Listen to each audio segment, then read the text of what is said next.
else around. A shimmer takes my eye. I lift my head, blinded by the sky. Feel my way in front, following the sound. It moves away so fast, fall down to the ground. I know there's more to come. Jump back to my feet. Now I only see ahead of me, chasing down the street.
You were right.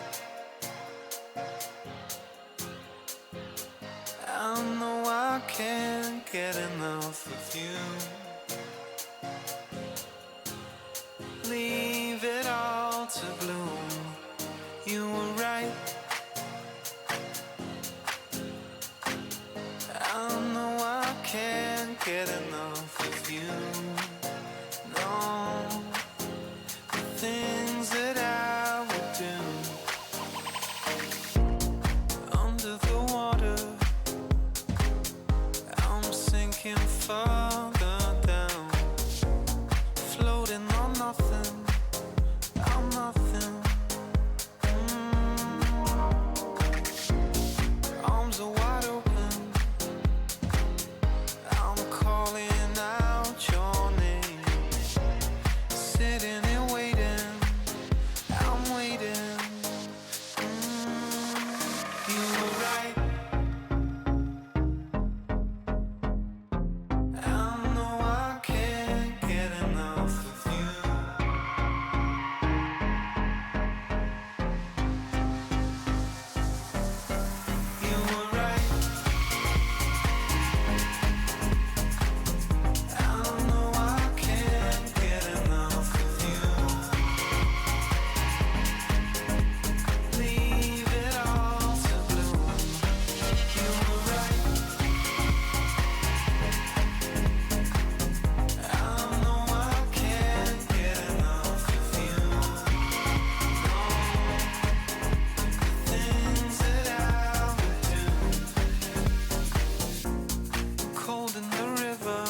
All right, everybody. Happy Tuesday.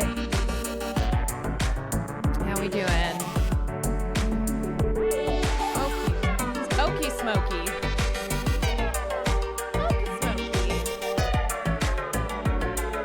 Right. Hi. Hey, everyone.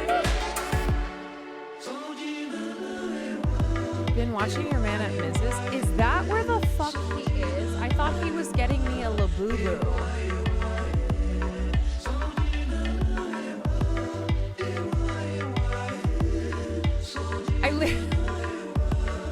He went to the gym and then he said, I'm going to get you a Labubu. And he's been gone for hours. And I was like, I guess he's still shopping. Permission hit the bong, Big C. Get it going. Get it going. Yeah. So he said he got me one though. He said he got me it. Hi Queen. Thank you for all you do. You're amazing and brave and cool, not parasocial BTW. Last beta, thank you for the 15 months.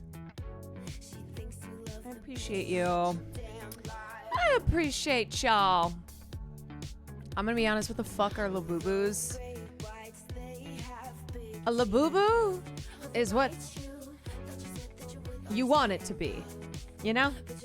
I think we'll just start using the term Labubu as kind of a general term. Aw, did you get a Labubu? Aw. God, she's such a Labubu. Ugh.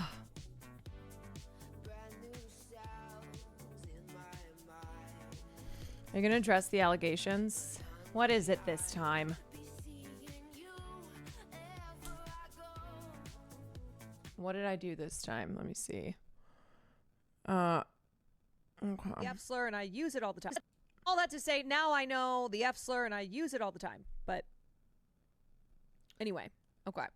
All Oh, that to say, now I know the F slur and I use it all the time. But well, I mean, it is how it sounds. What is out of context, Caroline Kwan? You know what? I'm going to hit them with a follow back. Oh, Ashley, is this you? This is your account, isn't it? Only you. Only you would post this tweet from June 6, 2014. Pride Month in 2014. It's a listen to Fancy on repeat kind of day. Well, you know what? Any Caroline Kwan Clips Complex, I'm hitting you with fallback. So, Your Honor, my client was under the influence of Pride Month. Also, it was 2014. Okay, we were all listening to Fancy on repeat. It was not just me. That was the vibe, all right? Everybody. That's how everybody was feeling. Okay? Alrighty. All right. Doesn't even follow the Caroline Kwan gaming account. I will frequently show you guys YouTube channels that I love, and I'm like, oh, let me hit that subscribe. Here you go. Let me hit the subscribe. It's Caroline Kwan describing sandwiches 2 speeds. I know this wasn't from Pride, but oh, this is from our. Oh, maybe wouldn't that be awesome? What if I took this and just scatter this window? Don't you just want to take this and throw it? Or the other speed is, hey, what's up? So, I got a toothbrush. 2 speeds. What's up? No, I've been wanting to tell. 2 speed Sam, that's what they call her. Off of Amazon, and I was so excited because these 2 speed Sam is what they call her. pants were part of it. Also, you guys, exciting news. Exciting news. We are moving into our new studio space this week, and it's gonna be great. It's gonna be wonderful. So we're not doing a podcast episode this week, also because we were afraid we would literally die of heat in the shed. The shed is out of control. And we are also moving into a new studio. It's not in French Polynesia, but I'm going to have to fly in for the studio. Is Monica Lewinsky coming on? Maybe. We'll see. We're going to be recording right next to her. So, you know what I should do one day? Wait, I need some Monica Lewinsky merch. I should wear a shirt that's like, my queen. And then I go in and I'm like, oh my God, so nice to meet you. And I'm wearing a Monica Lewinsky shirt from like Etsy, you know? Like, do you want to come on our podcast? What are the odds that we film right next to each other? Kaylor, thank you for the 4 months. Yeah, so it's going to be in a studio. It's got AC, and best of all,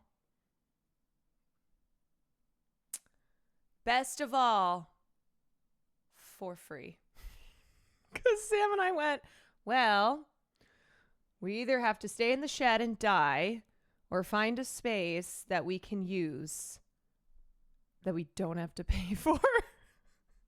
So, rah. Next to Monica Lewinsky, what did I miss? So we are going to be filming in a space in, it's not Press Escape. So Twitch has all of these recording spaces for streamers at the Amazon Music Studios. And I like, Dan Clancy kind of mentioned this about a year-ish ago when they first were cooking this up. But I don't think anyone aside from Jonas, when we did the concert there, has like taken advantage of having the space there. And so Sam and I were like, well, we would like to. Are you going to get Frenzy to sign? No way. No, we're just going to bring in our sign. We're going to bring in just a couple things that can be moved in case, because the space isn't ours, like just ours, you know, other people will be recording in there. So it'll have to be things that like can be moved, you know, and we're balling on a budget.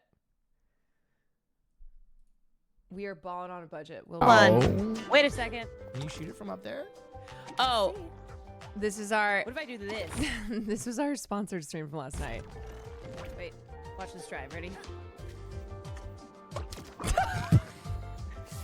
Okay. Okay, I know how we do it. Now Stand watch on this yours. drive. Oh, actually, hold on. Let me. We're still just. You know what? The sponsor's over, but if you want to hit !Poppycom, there you go. When are you gonna start a Patreon for the pod? We have one.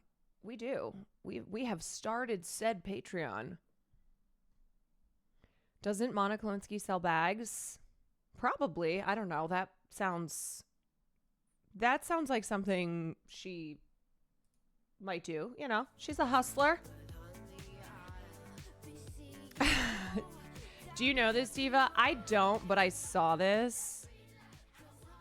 I saw this and I was dying laughing. Political dominatrix who uses mind games to humiliate her submissives reveals how she focuses her unique skills on white right-wing men in order to turn them into socialists. Who is this diva?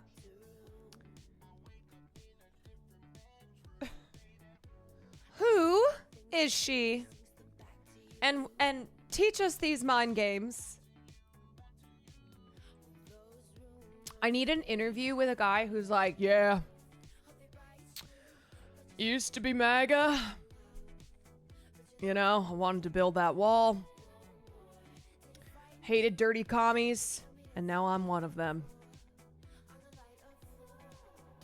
She should be training others like a monk on top of a mountain. I know. Also, these photos are so funny. The pictures. The pictures. Who is she? Who is she? She posted on Hassan's subreddit once. I'm not even kidding. Did she get lost? Was she confused and thought it was Hank Pecker? And was like, a white right-wing man? I know what to do. Or is this the diva that turned him into a socialist? Questions that need answers now. This is Hassan's origin story. This political dominatrix who uses mind games to humiliate her submissives.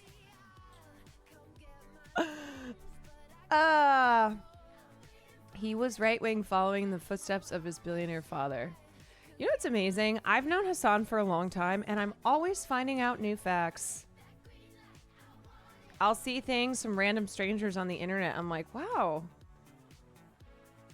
I didn't know that. Hung out with his dad a bunch of times. Didn't know he was a billionaire.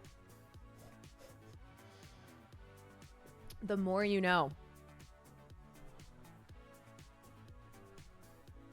Okay, but the UK thinks Keir Starmer is socialist, so I don't think she's doing a good job converting them. Hey, give her time. Give her time. I wonder what Catholic Caroline would say about this. Oh, God. Oh, God. Pope Leo, I'm begging you to declare the Butlerian Jihad. People are now using AI to depict biblical stories. Satan didn't have this on his bingo card. Do we really need this? There is there's literally a movie about Christ on YouTube that's like 4 hours long. There is so much biblical content. We got VeggieTales. It's true. We do. Let me see this. Lex, thank you for the 19 David months. here, about to yeet this little stone at Goliath and see what happens. Okay, so I told you. No, not with the internet lingo. I'm gonna yeet this little stone at Goliath and see what happens, Slay King. No! Y'all to trust the process. But no, y'all wanted to stay in Egypt stacking bricks. Yo, it's Shaq. No! Oh my God. Moses is going to be selling a crypto coin before you know it. We need to know what he was doing. Moses to the moon, y'all. 12 commandments. Let's go. To the moon. Okay, this is the hottest new coin in crypto. Dollar sign Mose. Hi, Drac. This random dude just showed up. It's getting lit in here. I got the horses in the back. Horse tack is attached. Hat is matte black. Got the boots that's black to match. You know I'm a dad. Ain't no way. I can't. I don't even know what to say. He's he's got me in this Technicolor drip. No. Why are they all talking like phase boys? Yo, what's up? I'm in the Technicolor drip, y'all. Huh. Brother's so jelly right now. They're looking a little sus. These Philistines thought they could flex on me. Big mistake. I just took some pre-workout and finna bring the house down. I would like to formally apologize to God. Can you imagine? You guys, I'm sorry, but I'm fucking dying. I am fucking dying imagining like a little old lady, you know, little grandma. She's got the Virgin Mary statues all over the house. Okay, she's got photos of Jesus next to pictures of the family. And she gets sent this, or she sees this on Facebook. She's like, "Oh, I'm going to go on Facebook, see what's going on." And this is what she gets. And she's like, "Oh, what? I'm going to Big mistake. I just took some pre-workout and finna bring the house down. I would like to... And she texts her grandchild, what is pre-workout and what does bring the house down mean? Formally apologize to God, the sailors, and this whale. Sorry, dude. Good, fam. Oh my God, not Jonah and the whale. Not Jonah and the whale. Zoomer AI biblical stories. She's like, none of these words are in the Bible. And now she's walking around saying, yeah, I'm finna take some pre-workout and handle these lions like the bitch that they are. I am not familiar with the Bible. Why is Jonah in a whale? That's a very good question. Why is Jonah in a whale? Well, because his dumb ass got swallowed up. That's what happened for research. Yeah, I should do Bible lessons. I have to like conjure up my years of having to learn all this shit and be like, oh, great question. Thank you very much. Jonah was down there because he was finna put a smackdown on that whale, but his ass got gobbled up. He got his ass ate. That whale slayed the house boots down.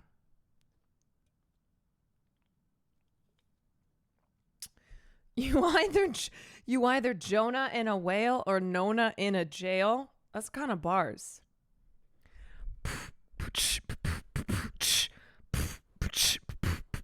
You either Jonah in a whale or you Nona in a jail.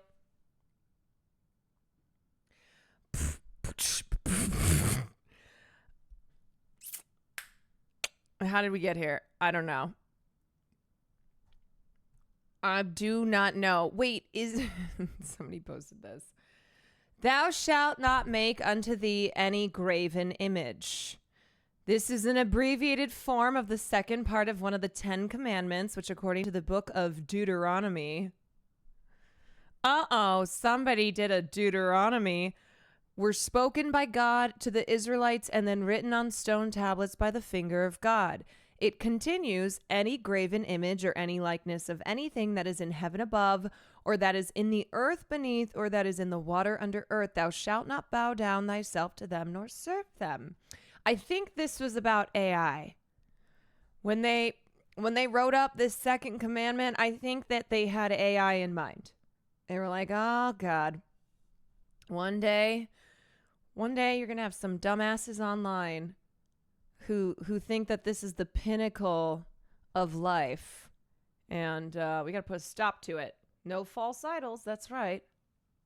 That's why it's always so fucking funny to me the AI images of Donald Trump. They love to make images of him with a very hot bod. It's very straight. And like like they make him Jesus. Well, they also AI Jesus too. They make Jesus look like a porn star. But yeah, the buff Trump photos that are also tinged with Christianity. You know those ones. AI is Jesus. Stupid, sexy Jesus. Yeah. They love to imagine he's actually handsome. I love their hypothetical hot Donald Trump that they create in ChatGPT, where they're like, Trump is so hot in this AI generated photo that I have made of him. Which, like, I gotta be so for real. There is no AI photo that makes Trump hot. None.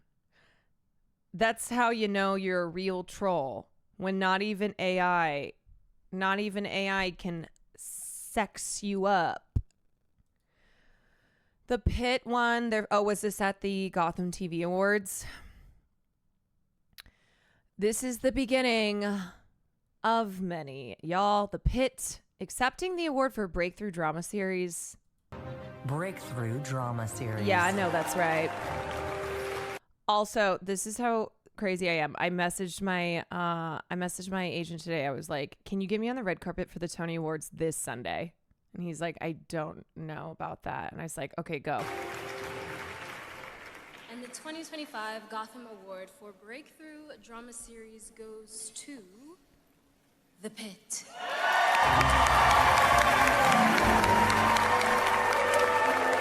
The Pitt. Oh yeah, this is the Wiley Renaissance.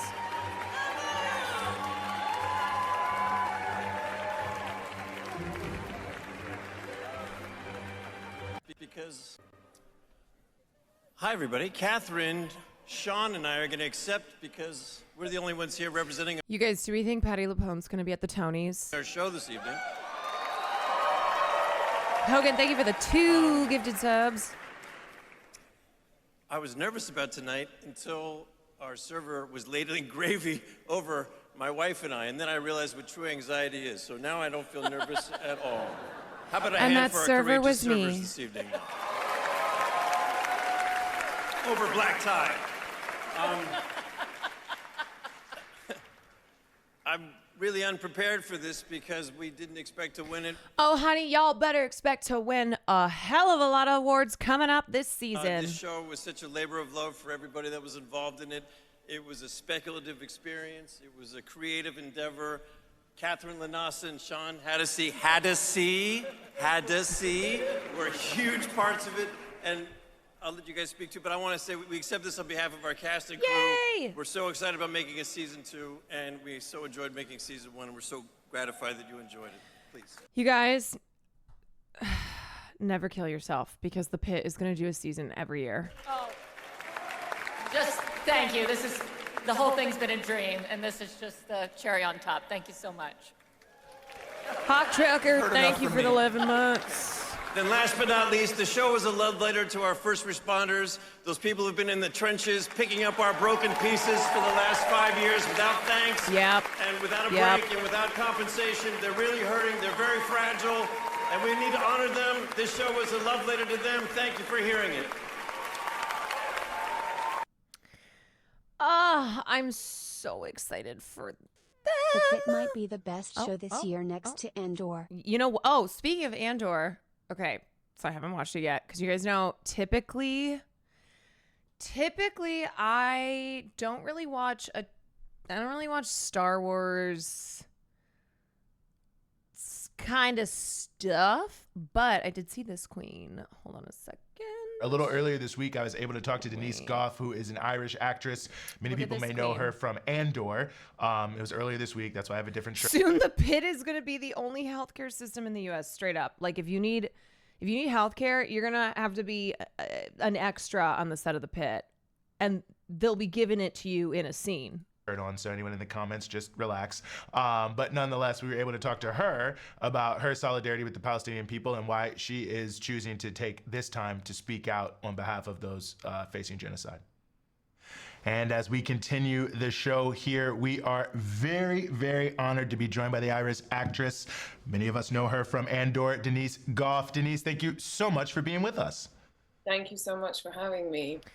Well, can I just say, I frequently feel that Irish stars are kind of a level above other celebrities as far as when it comes to Palestine. It's not to say that there are not American celebrities, etc., you know, people, celebs from other countries who have not been outspoken, but it kind of seems like the Irish, they really get it. It's great to have you here. And they really get it. I'll start with you have Liam Cunningham, who's sailing on the flotilla. It seems like a pretty obvious question, but why speak out about the genocide in Gaza now? Why is it important for you to use the platform that you have? Well, I've been, since October 7th, like Nicola I Coughlan. only joined Instagram a little before then, and I'd always had a real issue with Instagram. I find it really difficult, and so I was trying to use it for like promoting work that maybe wouldn't get seen or whatever. And I have to combine it with a bit of self-promotion for my job. But then after October 7th, which was awful, I just went deep into like an education, more of an education than what I'd had before. And it became pretty clear. I was vocal pretty quickly about using the word genocide too, and it was really scary to use it when we were not allowed to.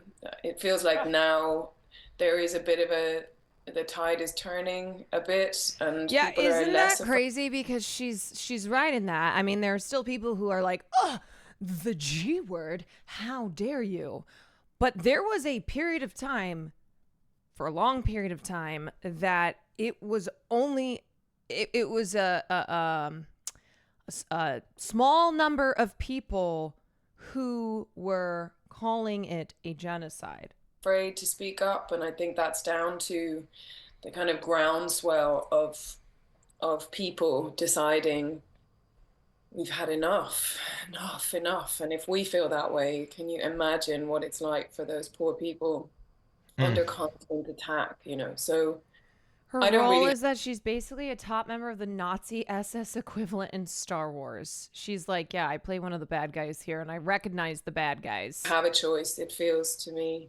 I don't have a choice. I have to say something. And also what I will say too is we're being asked by Palestinian people to speak. And so in years to come, when people say, I didn't know what to do, it's like, but we know what we're being asked to do.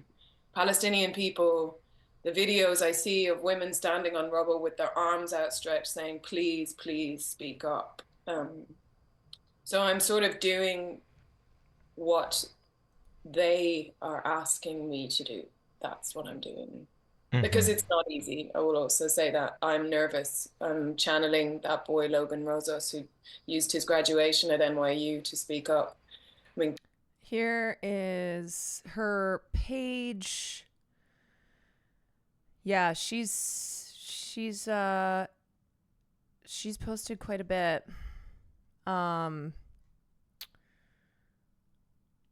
Yeah, I mean, they ask on every single social media they are on. Wait, who does? What? Huh? God, love him. How amazing that he did that. But yeah, it's nerve-wracking.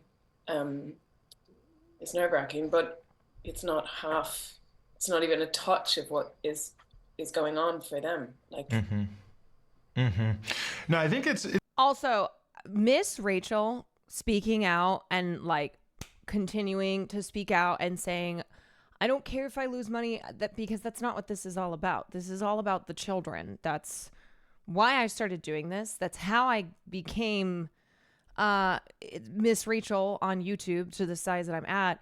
And trust that has had an influence on a lot of normal people. A lot of my friends who are moms, who I know are not super duper political, but I know that they follow Miss Rachel, and I know that they watch her videos because they play them for their little children, and I've seen them liking her posts. I've seen them even sharing her posts. Like, she is a normie, right? She doesn't do politics. Her content is children's educational and entertainment. So she's a person that already has had a lot of an influence and effect on lots of other just everyday people who have seen what she's been saying and have shared what she's been saying. Vale, what's up? Thank you for the 27 months. It's 2016. Elon is subtweeting Trump, trying to better his image with the left. Greta is shaming the Dems. People are mad. Star Wars is political. Fast forward to 2025. Elon subtweeting Trump, trying to better his image with the left. Yeah, we're going to watch Jay Aubrey's video. Greta is shaming the Dems. People are mad that Star Wars is political. Wow, some things haven't changed. It's a good point, and I want to pick up on something you mentioned about how you went into a period of education and learning and trying to find things out, and I was wondering if you could tell us... Miss Rachel is protecting people's kids from the CoComelon mind virus. I saw somebody posted on Twitter, and they were like, do you think it's normal that children are reacting this way to the sound of a YouTuber's voice? It's like, first of all, Miss Rachel studied early childhood development. She is a professional. She speaks in a way, I can't do it, but it's the hi everybody. Today we're gonna learn about our ABC. She literally studied to know how to speak to babies and children. That's what she does. So no, it's not surprising at all that when parents put on a Miss Rachel video, kids go like, when they're crying and then they hear the voice and she's like, can you say mama? Mama. We're all saying mama, okay? But the other thing too is I would rather Miss Rachel a million times over than motherfucking CoComelon.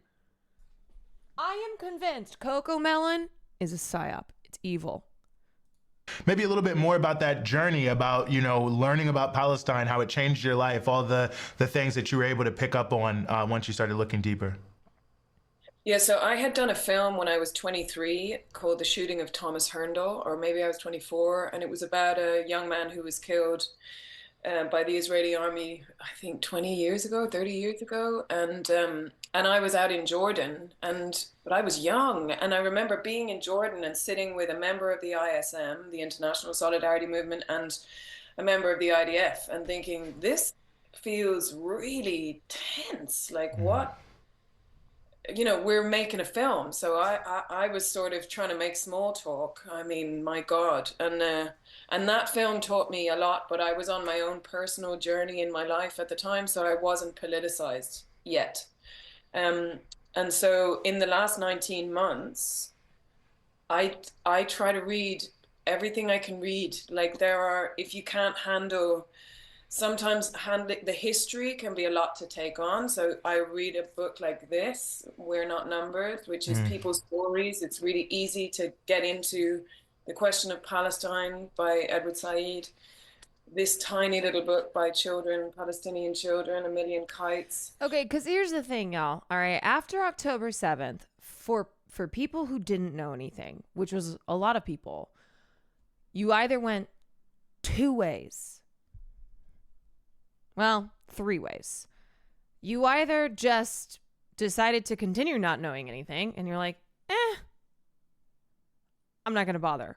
Or you went, holy shit, this was an incredibly violent thing that happened and a lot of people are saying a lot of things and I have to admit that I don't know much about this, so I'm going to do my research. I'm going to look into it.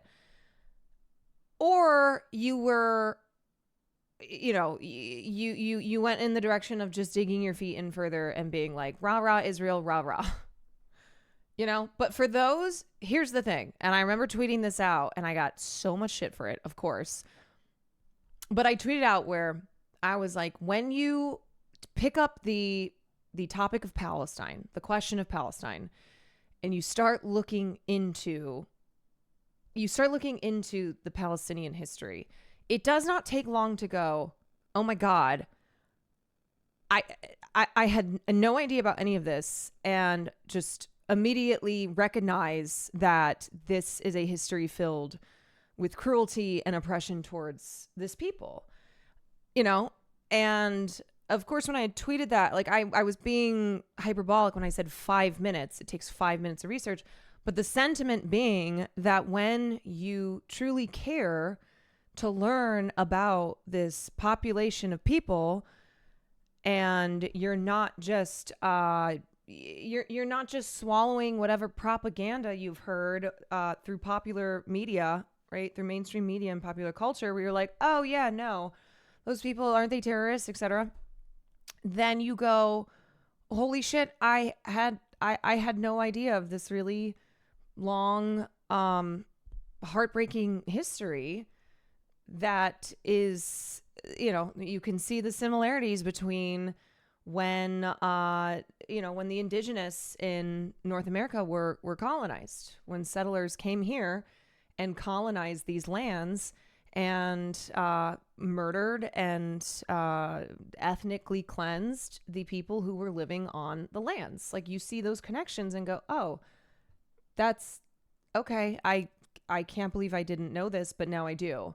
And you can't put that back in the bag. You know, it's like once you learn that, once you understand that this boiled down to there were people on this land, and in order for the state of Israel to set up shop, they had to remove those people through any means necessary, which included very violent means. And that is settler colonialism. And that it is not the first time that it has happened, continues to happen. And you learn that, and you can't unlearn that. I was taught about it in my uni, but not as thorough. My mind was still blown. Right. And then when you have that baseline understanding, if you wish to dig deeper into more of the history and more specific big events, and understand the perspective that is not the, pro-Israel narrative that has been pushed by the West on behalf of Israel, then you expand your understanding of that region, of the history of Palestine. Also didn't help that the crime shows I watch, I'd always see a neo-Nazi always use the word Zionist when referring to Jews, so I thought it was a taboo word that was meant to degrade Jewish people. And then again, decided to read up on Zionism, and then my mind was open. College was the first time I heard of Israel and Palestine. My professor was an anti-Zionist from Israel. He tried his hardest for us to understand. I remember hand waving away when October 7th popped up. I was in Hassan's chat and really knew this didn't happen in a vacuum. Yeah, so I've asked in the past, I've been like, what were things that you learned after October 7th? What did you know before October 7th? How was your mind changed? Blah, blah, blah. And anyway, one thing I do here on the stream is I examine media and popular culture and how narratives are pushed, very specific narratives are pushed, that stereotypes proliferate, harmful myths are given, are given the spotlight and persist because there's no counter to it. So when you look at the way that Arab people have historically been depicted in Western media and within popular culture, it's very bad. It's very dehumanizing. It paints them as savage, uncivilized, terrorist, barbaric, etc. Just look at Aladdin. Do you know that they had to, when they were making Aladdin the movie, they had to take out some parts that were even, there are problematic things in Aladdin, but it was so bad. It was so bad. I don't know if there's a YouTube video out there where someone has broken it down, but the original story And then Disney was like, oh, we got to change some things up here because it was so obscenely racist. Like cartoonishly, yes, it was animated, but cartoonishly racist in its depiction. Now, I love Aladdin. Okay. Love the songs. It's great. But every time we examine these depictions in popular culture, it's not to say that these are things that, oh, can't ever watch this again, can't ever love that again. But it's important to recognize and to know how, like, at the time, it's not something that probably a majority of people recognized as perpetuating stereotypes. But as you become more educated, as you critically examine media, then these are the things that you learn, right? We talk all the time about propaganda. I mean, look, I was a Criminal Minds girly. I still watch Law and Order from time to time, but understanding like how TV and film has been a big source of pushing pro cop perspectives and narratives. Right. So you just have to be able to identify that stuff. I mean, if you go back and watch like just watch an action film from the 80s, pick anyone, and there is probably a character. If there is a character who is Arab in that film, they are a bad guy. They are probably a suicide bomber. And that's not just the 80s. That's just, I'm using that decade as an example, because there's a lot of classic action films from the time that when you go back and watch them with this understanding now, you go, oh, I see. Okay, yeah. And then, of course, after 2000, after 9/11, there was just an outpouring of anti-Muslim, anti-Arab depictions on screen. I mean, 24, that was a show that I watched when I was in junior high, and holy shit, like every character in that film who's Arab was a terrorist. Specifically, anytime like Palestinian characters have popped up, they are terrorist characters. They are suicide bombers, right? And so what that does then is, for a Western audience who does not have any understanding outside of the media that they're consuming, they only know Palestinian people as terrorists. Like, they associate Arab with terrorist. It's why still you'll see people like Frogan in her hijab, you know, wearing her hijab. She automatically is associated with terrorism because that stereotype still exists. You know, high profile Arabs, whether content creators or whoever, you'll still see like the grossest, oh, you're a terrorist type of comments, because that sentiment and that stereotype is still has such a strong hold in the US. Right? And so someone like, if you are Arab and you make a 9/11 joke versus if you are non-Arab and you make a 9/11 joke, which is something that people have been doing for 20 fucking years, right? Like the 9/11 joke genre, it has its own Wikipedia. And yet, depending on who you are, then you can't make jokes of that flavor. Because people will be like, no, but you are a terrorist. One of the main protagonists of the show NCIS was a woman who was from the IDF, and it was never questioned in the show. Yeah, I remember in Homeland too, like the one Palestinian character was a terrorist character. Just one example from Aladdin.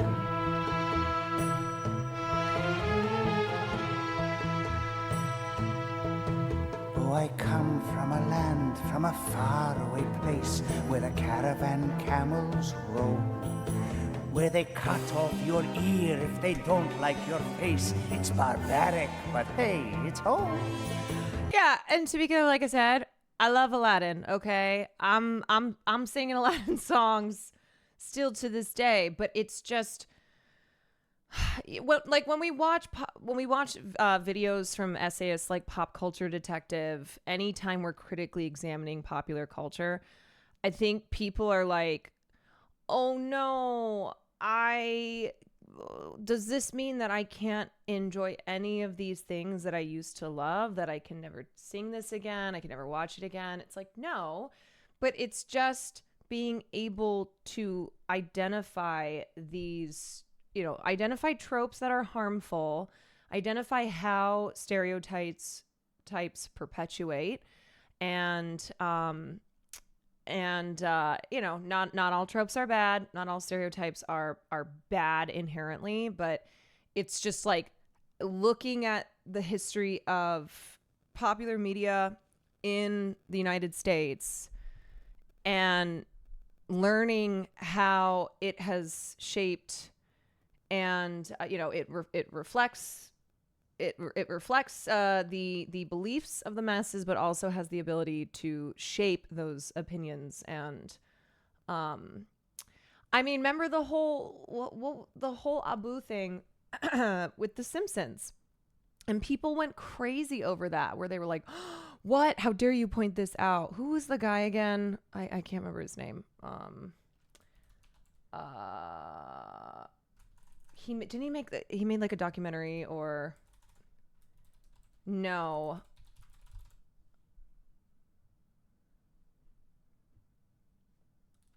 It was like Apu. The Problem with Apu. Yeah. This documentary. Who remembers this? The Problem with Apu. This was a documentary that came out in 2017, written by and starring comedian Hari Kondabolu. And he examines the East Indian cartoon character Apu on the long-running TV series The Simpsons. 3.8 out of 10. I'm so curious to go look at some of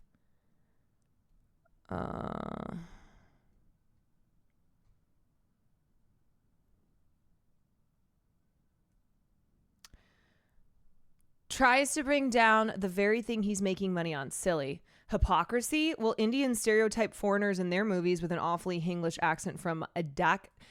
It's like none of this is engaging with the content within the documentary, right? Hack stand-up act seeks attention through controversy. Meh. Had it been much more focused on media ignoring minorities instead of bashing a cartoon character, so this is, I just remember when this came out and people were fucking furious. They were so mad because when somebody critically examines something that is popular, like The Simpsons, enjoyers of The Simpsons, which I am one, I grew up watching The Simpsons, they feel like they're being personally called out, that they're being told you can never watch this thing again. If you liked this, then you're a bad person. They refuse to engage with any criticism. One thing that goes underexamined is how aesthetic objects like film and TV transmit these ideologies precisely because they invoked enjoyment in audiences. If we never liked these media, they would never be effective. Not to say these ideologies are not racist, but that we need to be honest how our aesthetic enjoyment is what makes this stuff effective. Well, it's yes, but also I don't think that totally encompasses it, because I think for a lot of people, they just don't think about it. It's like, let's say there is, because there's like a spectrum of how explicitly bad something is. Okay. So you have like the Daily Wire putting out films that are just with the purpose of being explicitly bigoted. Okay. They are appealing to an audience that wants to laugh at trans people, and so they make movies and other and other media that is speaking directly to that audience.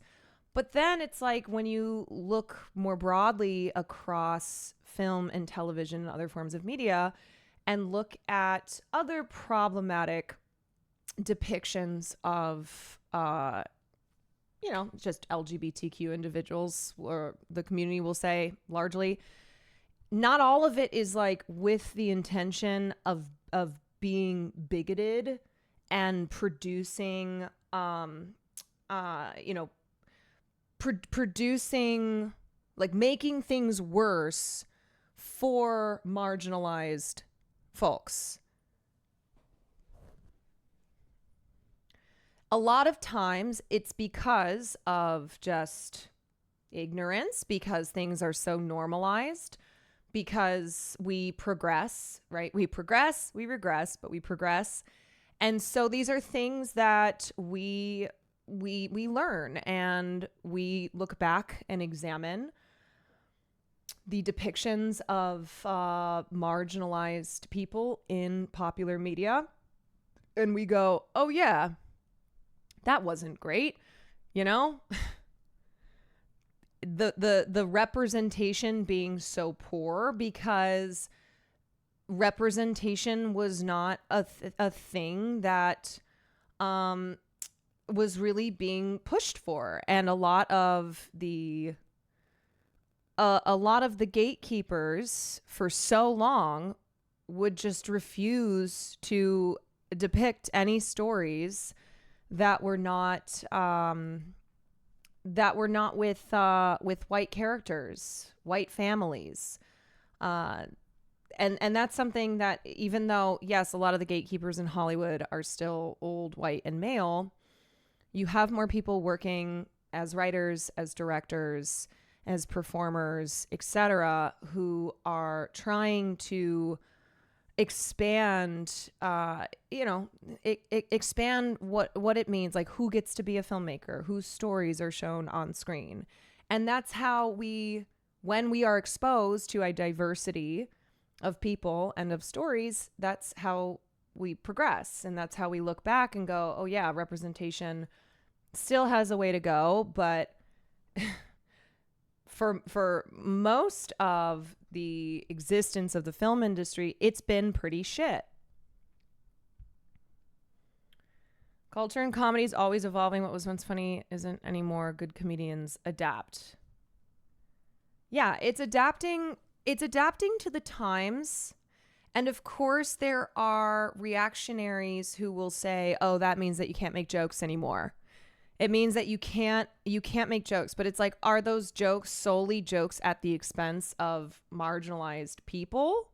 That's all that you can do as a comedian, is to shit on people who have historically struggled in, in achieving social equity and like having representation on screen that is not just a white person depicting them in a horrifically racist way.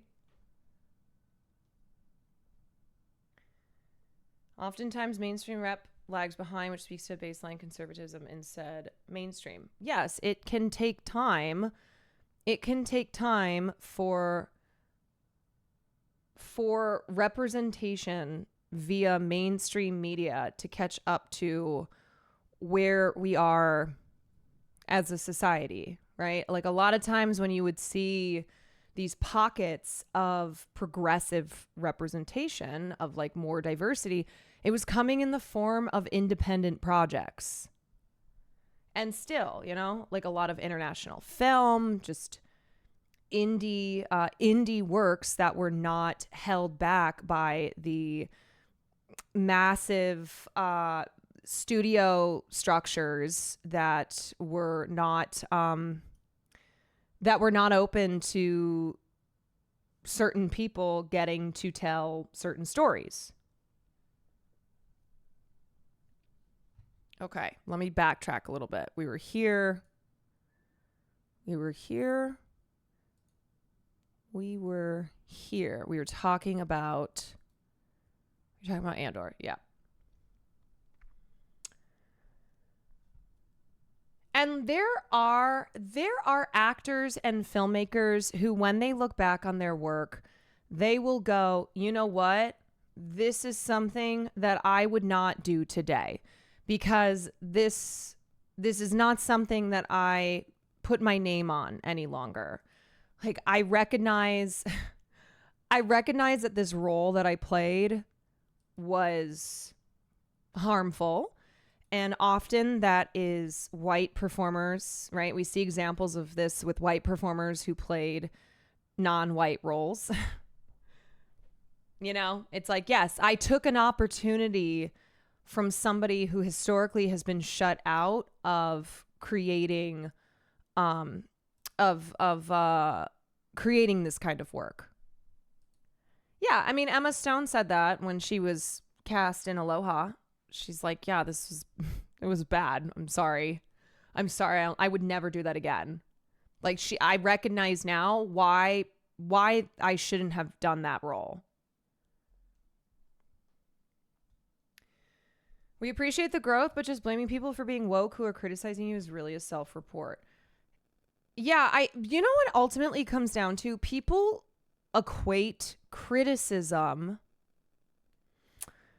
like Zoe Saldana. My God, I know. That was horrible. People equate criticism with total condemnation.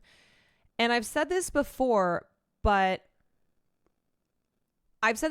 when you feel that something is being just completely condemned, then you, as a viewer of that thing, might feel defensive and go, well, hold on a second. If you're saying this is bad, then you're saying I'm bad. And now I'm going to get defensive over this. And often that's in the form of just, of course, it comes from a very reactionary perspective, but of labeling any criticism as woke.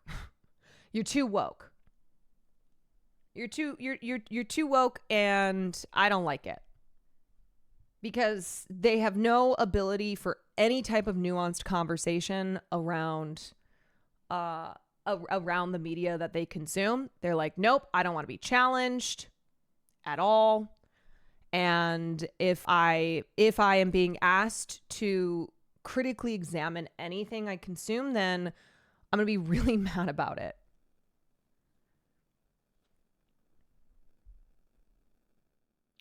A lot of people, in quotations, Americans, don't have an identity outside of the stuff they consume. So when you criticize the things they consume, they take it personally because it's part of their identity. Yeah. I mean, we all know what it's like to love a film, or love a musical artist, or love just anything that was very formative to maybe our childhoods, that was part of forming our identities.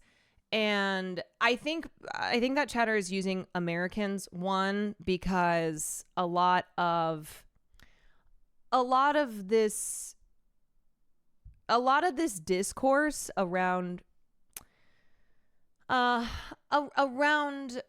film, for instance, is very American centric, because Hollywood is American for a long time. Like, Hollywood was the film industry, the United States still, but the United States was the biggest film industry in the world. And so oh my God. Hey, stop it.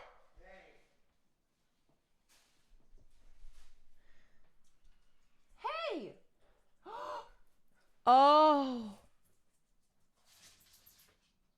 my very first Labubu. There are the chances. Farley, you can't take colors this. You get.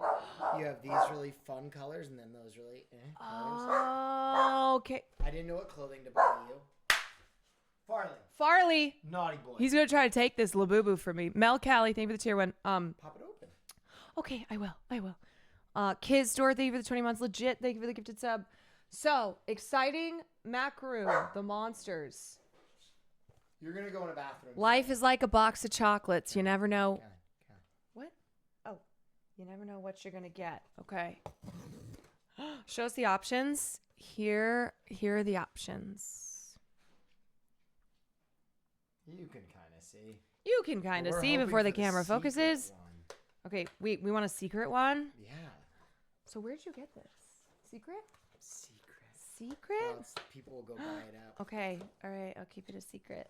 So it's in a little bag. Don't look at the thing inside. 'Cause Okay, it'll I tell won't. you what color. I won't. Okay. Alrighty.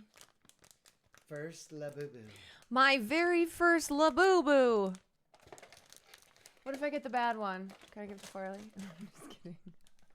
You got a cute one. Seesaw coconut. I got it this one. That's pretty cute. Now we just need to get him clothes. My very first Camera does not focus. You have to like. I have to like. So dramatically. All right, I'm gonna stream. Just wanted to get. Wait, are we gaming later? Perhaps. Perhaps. Perhaps. Perhaps. We're not gaming. We're not playing with Hassan, right? I don't know. Message me. Because he'll probably be asleep by the time we're ready. I don't know. We got a text. We got a text from bro at 5:30 in the morning. It was like, night rain tonight? I was like, I know. We had been asleep for 1 hour. I said, well, bro, we might be gaming when you're sleeping, considering you texted us when we had been asleep for an hour. Very different schedules. Okay, very exciting. Sorry for the interruption, but this is my first ever Labubu, and I have to keep it very far from Farley because now I know that Farley is obsessed with the Labubus, and he will try to chew it up. He will. And I will not give it to him. I shall not. Caroline, I was reading this literary scholar, Bruce Robbins, who differentiates fault finding from criticism and how people have conflated the two. We need to say, hey, this isn't just fault finding, it's cultural analysis. Linking book for chat or any interested reader. Criticism in politics. Oh my God, this... Farley, I'm going to put you in here. Will, just put him in here. Put him in here. He's the worst. He won't stop barking at Wake. An accessible introduction to cultural theory and an original polemic about the purpose of criticism. What is criticism for? Over the past few decades, impassioned disagreements over that question in the academy have burst into the news media. These conflicts have renewed the culture wars over the legacy of the 1960s, becoming entangled in national politics and leading to a new set of questions about critics and the power that they do or don't wield.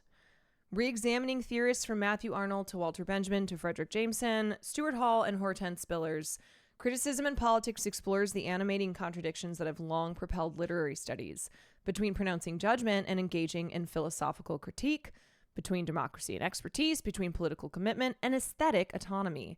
Both a leftist critic and a critic of the left, Robbins unflinchingly defends criticism from those who might wish to depoliticize it, arguing that working for change is not optional for critics, but rather a core part of their job description. Do you know what I've noticed, too, is an effect of our inability to engage critically is it's not just happening with media and with all things within popular culture. That attitude is also applied to politics. So you'll see, and you'll see this with the whole team sports of how our political system works these days.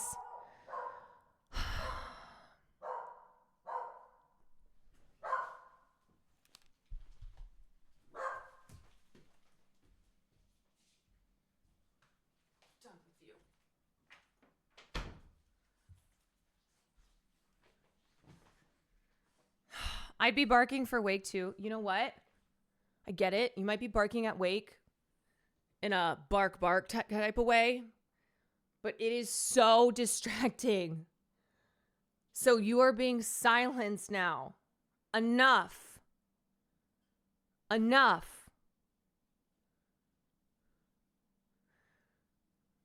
I don't know where your bark hat is, but I will bring it back. I will find it, or I will get you a new one. And now you are stuck in here. Now you are in timeout.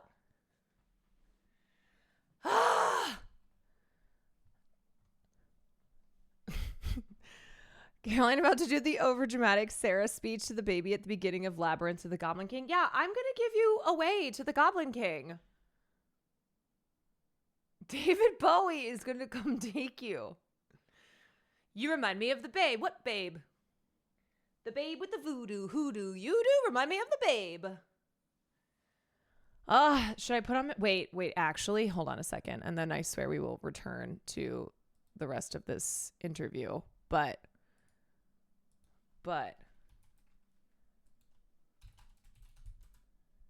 watch this. Hi! Hello! Peekaboo! Where's Miss Rachel? Peekaboo!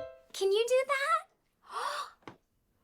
Peekaboo! That's such a fun game. Look! It's a surprise box! Should we take out a surprise? Okay, let's say our special rhyme. What's in the box? What could it be? Do you want to take something out with me? You say out. Take it out. Okay, we it's better? a pretend pink Are we better? bubble. Also, this has 160 million views. That is how popular Miss Rachel is. 160 million views. Yeah. And Miss Rachel's indoctrinating the babies into Hamas. Miss Rachel is turning 160 million babies. You, me, and Elden Ring this week. The people yearn for you to return to the lands between. Oh, Non, I know. I might try to do Night Rain, but I'm a little scared because I haven't done any game since, I don't think, Elden Ring with that kind of mechanics. So I'm scared.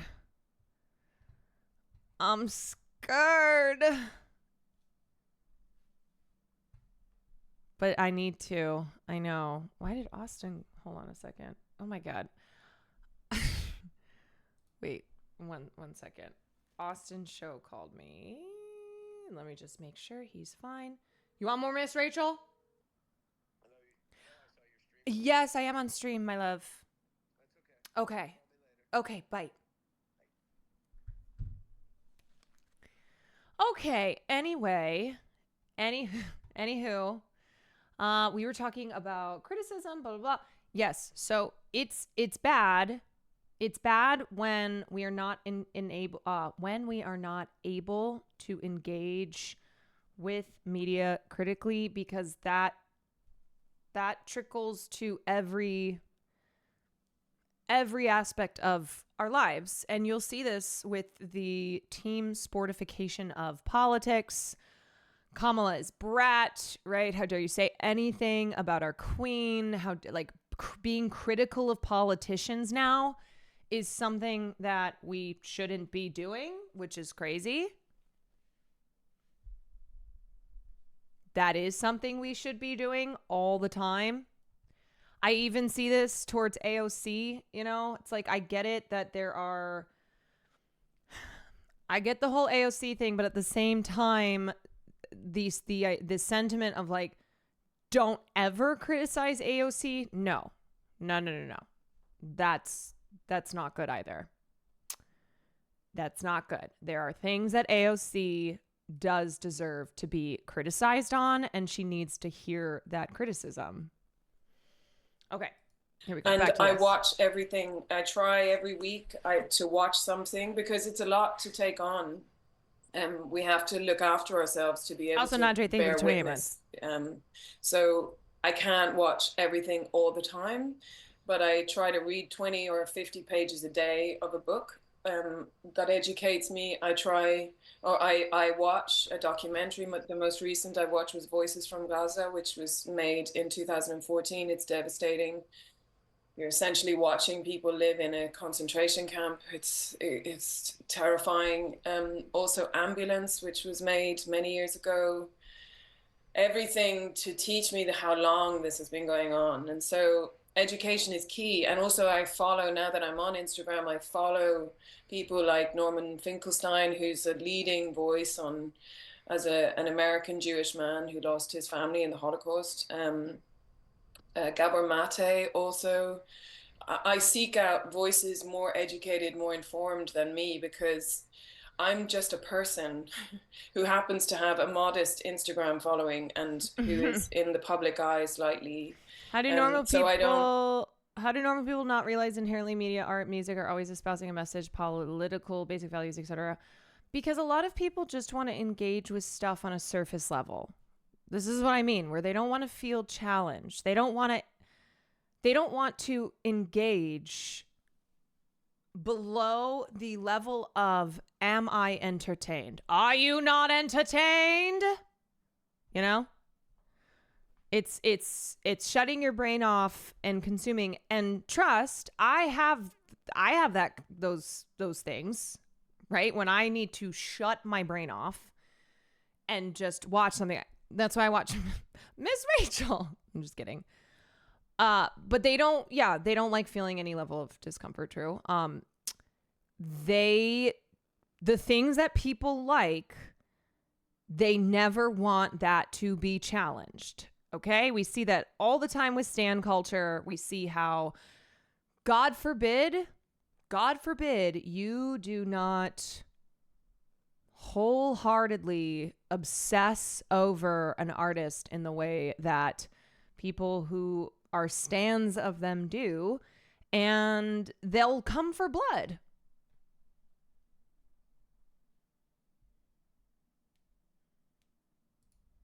I don't try and I can't solve this thing, you know. And last night I watched something.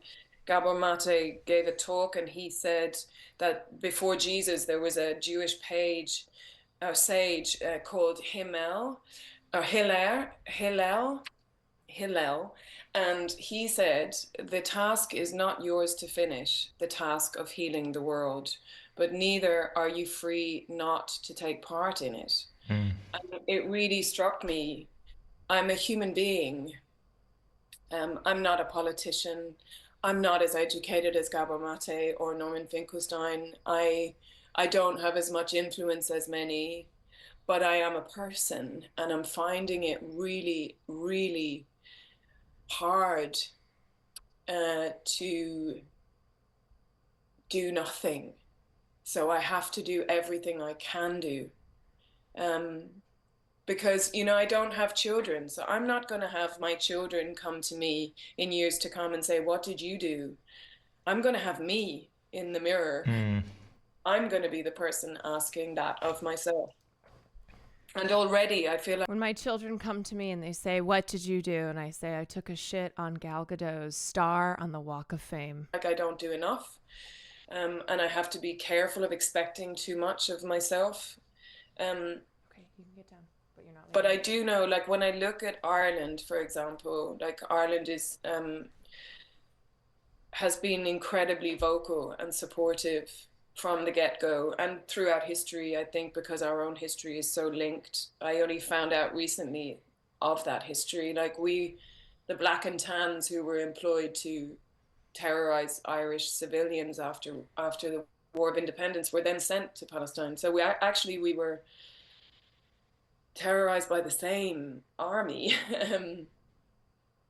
So I'm really proud of the power of, and also they can serve as an example. The Irish society at the moment are serving as an example of what can happen when there is a groundswell of people they have not let up. And as a result, now the Irish government are taking action, concrete action, because words, we're hearing a lot of words, aren't we? We're all hearing these words, and I'm grateful at least we're hearing the words, but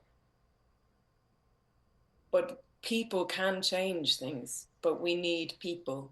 And I feel like I said, social media totally freaks me out, but if I'm going to use it for self-promotion, then I also have to use it for the promotion of the rights of other people, you know. And yeah, I'm talking a lot. Do you think they'll apologize to Susan Sarandon for how they treated her when she spoke up?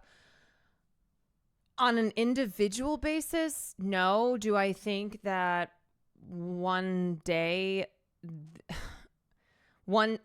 all those who were early, who were among the first to speak up, will be vindicated, will be kind of, I think, mass vindicated in a sense? Yes. But no, I don't think that like an individual apology to Susan would be like, because there's a lot of names within that kind of Susan Sarandon world of celebrities who were early to speaking up and who were ostracized and suffered consequences for it. But it certainly won't be like anytime soon. Yeah. Everyone will just try to blend in and act like they were on the right side all along. Yeah. You know, I think you look at the era of blacklisting in the 50s in Hollywood, and it took a long time for those who suffered, and there were many who suffered that it was never acknowledged, like what happened to their careers. We know of the big names like Dalton Trumbo, but there were a lot of people who were accused of communist sympathies, of being, you know, just generally they would say communism, but it was also just the term of leftism as well. And there's a lot of people who their careers ended before they began, or they ended when they were well underway, and those names have not all been written down in the history books of covering that time period. People disregard those who were right early and just act as if they were always against it. That too. Yeah, I mean, there are already people like fucking Matthew Miller. That piece of shit who should be held accountable for his responsibility and his role in the United States war crimes against the people of Palestine. That liar got up there. Every day, and he lied through his teeth. And now, because he's no longer in that position, is talking about how, oh yeah, no, the U.S. was committing war crimes. Piece of shit. Oh no, listen, it's totally fine, and I also want to say I really appreciate you holding up the book We Are Numbers, and of course I'd be remiss if I didn't recognize here Rifat Alarir, who is a part of the We Are Numbers project. We Are Not Numbers project, and it's an important book, and I also just want to shout out those folks because they've played a huge role also in building solidarity between Black people here in the United States facing racist police terrorism, the George Floyd uprising, which we just passed 5 years of. They've raised that issue in Palestine so much, so many of those young writers and artists and others. That's also something to that when the Black Lives Matter movement took real came up again a few years ago after George Floyd, we were asked by people of color, as white people, we were asked to educate ourselves, to stop asking people of color to tell us what to do. We had to do it. And I believe a lot of us did do that. We read the books. There's always A lot of us posted a black square and said, hashtag Black Lives Matter. That's real activism right there. A lot of white people in this country. That black square went up and they went, I've done my job. I've done my job. I will never forget that day when suddenly there were just black squares everywhere. And I was like, what is this? I said, did I miss a memo? Why are all the people that I was in a sorority with posting these black squares? The black square went up and the walls came down. That's right. The black square went up and the walls came down. There's more to be done, of course, but what has been difficult, I think, with this situation is that my fear is that people don't do the same for Palestinians. You know, we have the books available, we have the documentaries, we have the evidence of what is going on. This is the question I think that people are asking themselves so significantly, you know, because it's everyone wants to act. Everyone wants to do more. Everyone wants to feel like they're making a difference. And I haven't covered the new It Girl of pop. I haven't covered that yet. The face of something that it's impossible to describe. So then sometimes you feel people aren't moving. And the question is how do we get people moving? And I think that's an important question for us to ask, because as you said, if we don't have the people, we can't make the change. Yeah, and also we do have to be compassionate to people. Like, it's easier when you've started vocalizing and you've started doing that thing, it can be easy to turn to other people and go, you should be doing this and you should be, but actually everyone is where they're at, you know. Ta-Nehisi Coates talks about the levels of deception, you know, and I feel like we're all at different levels, you know, of what information we have been given, what we've been able to seek out, what we're able to handle at any given time.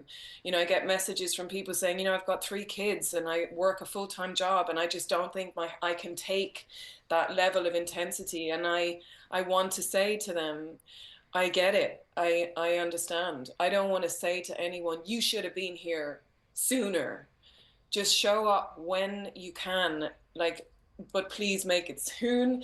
And I feel better speaking about it. I feel better being part of the people that are talking about it. There is a safety in that. There is a safety and there is a compassion in that. I don't know if that makes sense, but it's like, I just want people to be kind to each other while we step up. No, I think it makes perfect sense. And it brings me to, you know, one of the things I wanted to ask you about as we start to close out here. And that is maybe a message for fellow artists, because, you know, we're seeing, you know, obviously people like Kehlani under significant attack, you know, Kneecap, also Irish in a similar situation. We're seeing all sorts of people. Play Witcher 3. She's one of the main love interests. Well. I may need to add to the list. Who are in the cultural realm, cultural workers, a lot of pushback. But at the same time, we're seeing maybe more figures from arts and entertainment speaking out than we have in the past. So, you know, as someone who's in a similar space, in a similar world, I wonder just how you speak to those folks, those who are artists as well, wondering about how to use or if they should use their platform. There's a huge fear. And I share that fear. I'm sitting here with you and my heart is racing. I'm really anxious. Aww. But what we're living through is a very specific thing. And I have to believe that regardless, I have to believe that I will find the people that I'm meant to be working with. It's like the difference between... Remember, courage is doing something when you are afraid, when you have fear, but you still do it. The gang and the tribe, you know? Maybe courage. The gang are going to shut me out, and maybe the gang are going to cause problems for people, but the tribe won't. The tribe will find me. You know, I will find my people through this by speaking up for what I believe in. I'll find the people that I'm meant to be with. And I've been broke and all of those things before. I don't want to be that again, but But if that is the price I have to pay for standing on the right side of history, then I'm gonna have to pay that price if that's what comes. So it's okay to be afraid, is what I'm saying. I guess we're all afraid, but we can all help each other with that. We can help each other with that.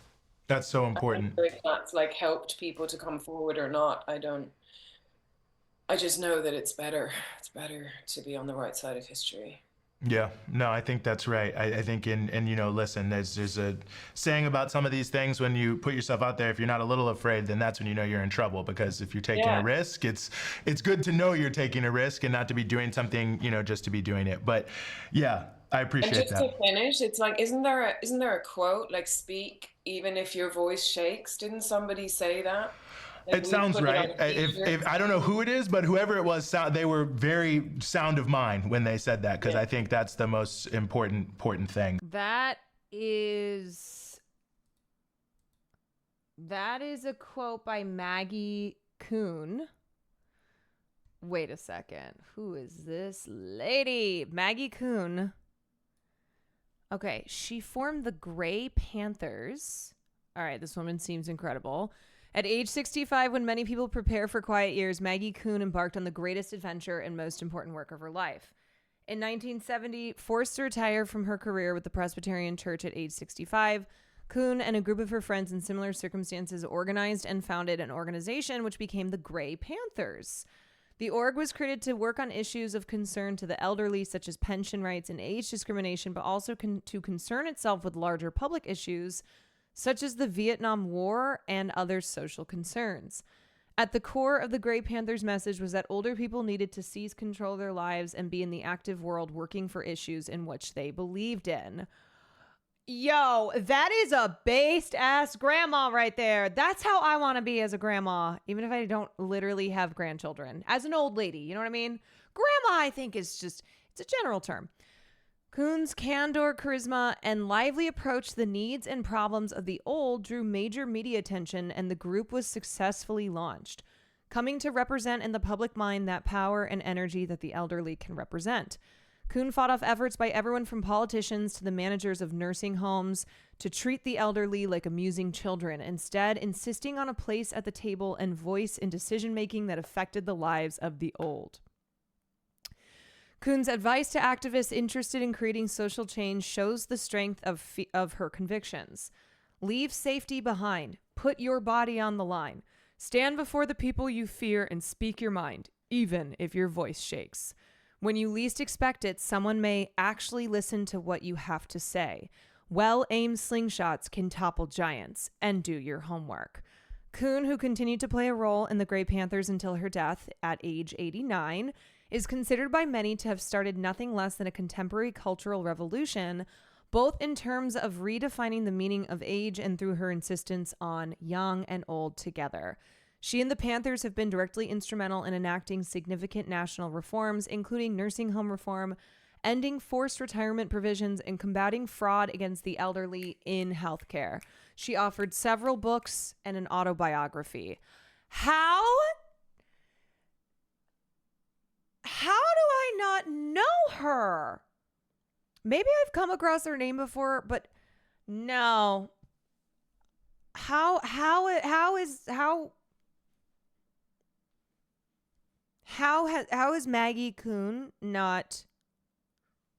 does not have a separate filing cabinet in my brain? You know what? This is Let Me Know podcast material. Let's see, Maggie Kuhn. She died in 1995. Margaret Eliza Maggie Kuhn. The Grey Panthers. They still exist. The Grey Panthers still exist, and they're still carrying on the work that Maggie helped to start. So there you go. Trivia question. If someone says, who said the quote, speak even when your voice shakes? Now you know. Maggie Kuhn, the Grey Panthers. I know. I'm kind of shook. I'm kind of shook that I that I was unfamiliar. I'm embarrassed. Who am I? Man, look at, you know what Maggie showed? Never too late to advocate for the important stuff, for the things that you believe in. And I think there is this idea that when you're old, you just check out, right? You're old, that's it. You've done what you could do, or maybe you didn't do anything that you could do, and you just kind of disappear. You know, that's another thing too. It's just like the attitudes towards the old in society and the way that we just throw them into a nursing home. It's like, be gone, right? With old people, it's like, oh, get out of here. You're of no use anymore. You're of no use, so bye. What's up, Speed? And Maggie was like, no. Not only are we not disappearing, but we are going to be out here on the front lines, putting our old bodies on the line. And I think it's a reminder that age is never an excuse to stop advocating for the things that you believe in. Or age is not an excuse to go, well, I didn't do it before, so I'm not going to do it now. There's always a time that you can get involved. Yeah, the whole you'll get more conservative as you get older, right? You're liberal when you're younger because you think with your heart. You're conservative when you're older because you think with your brain. I fucking hate that quote so much.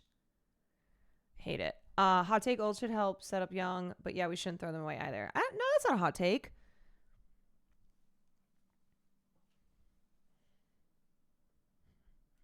My great uncle's 98, and up until a few months ago had his driver's license, went on ladders, did random projects around the house. He just always loves life and constantly moved and stretched and was active. Yeah, don't let society tell you that you should disappear.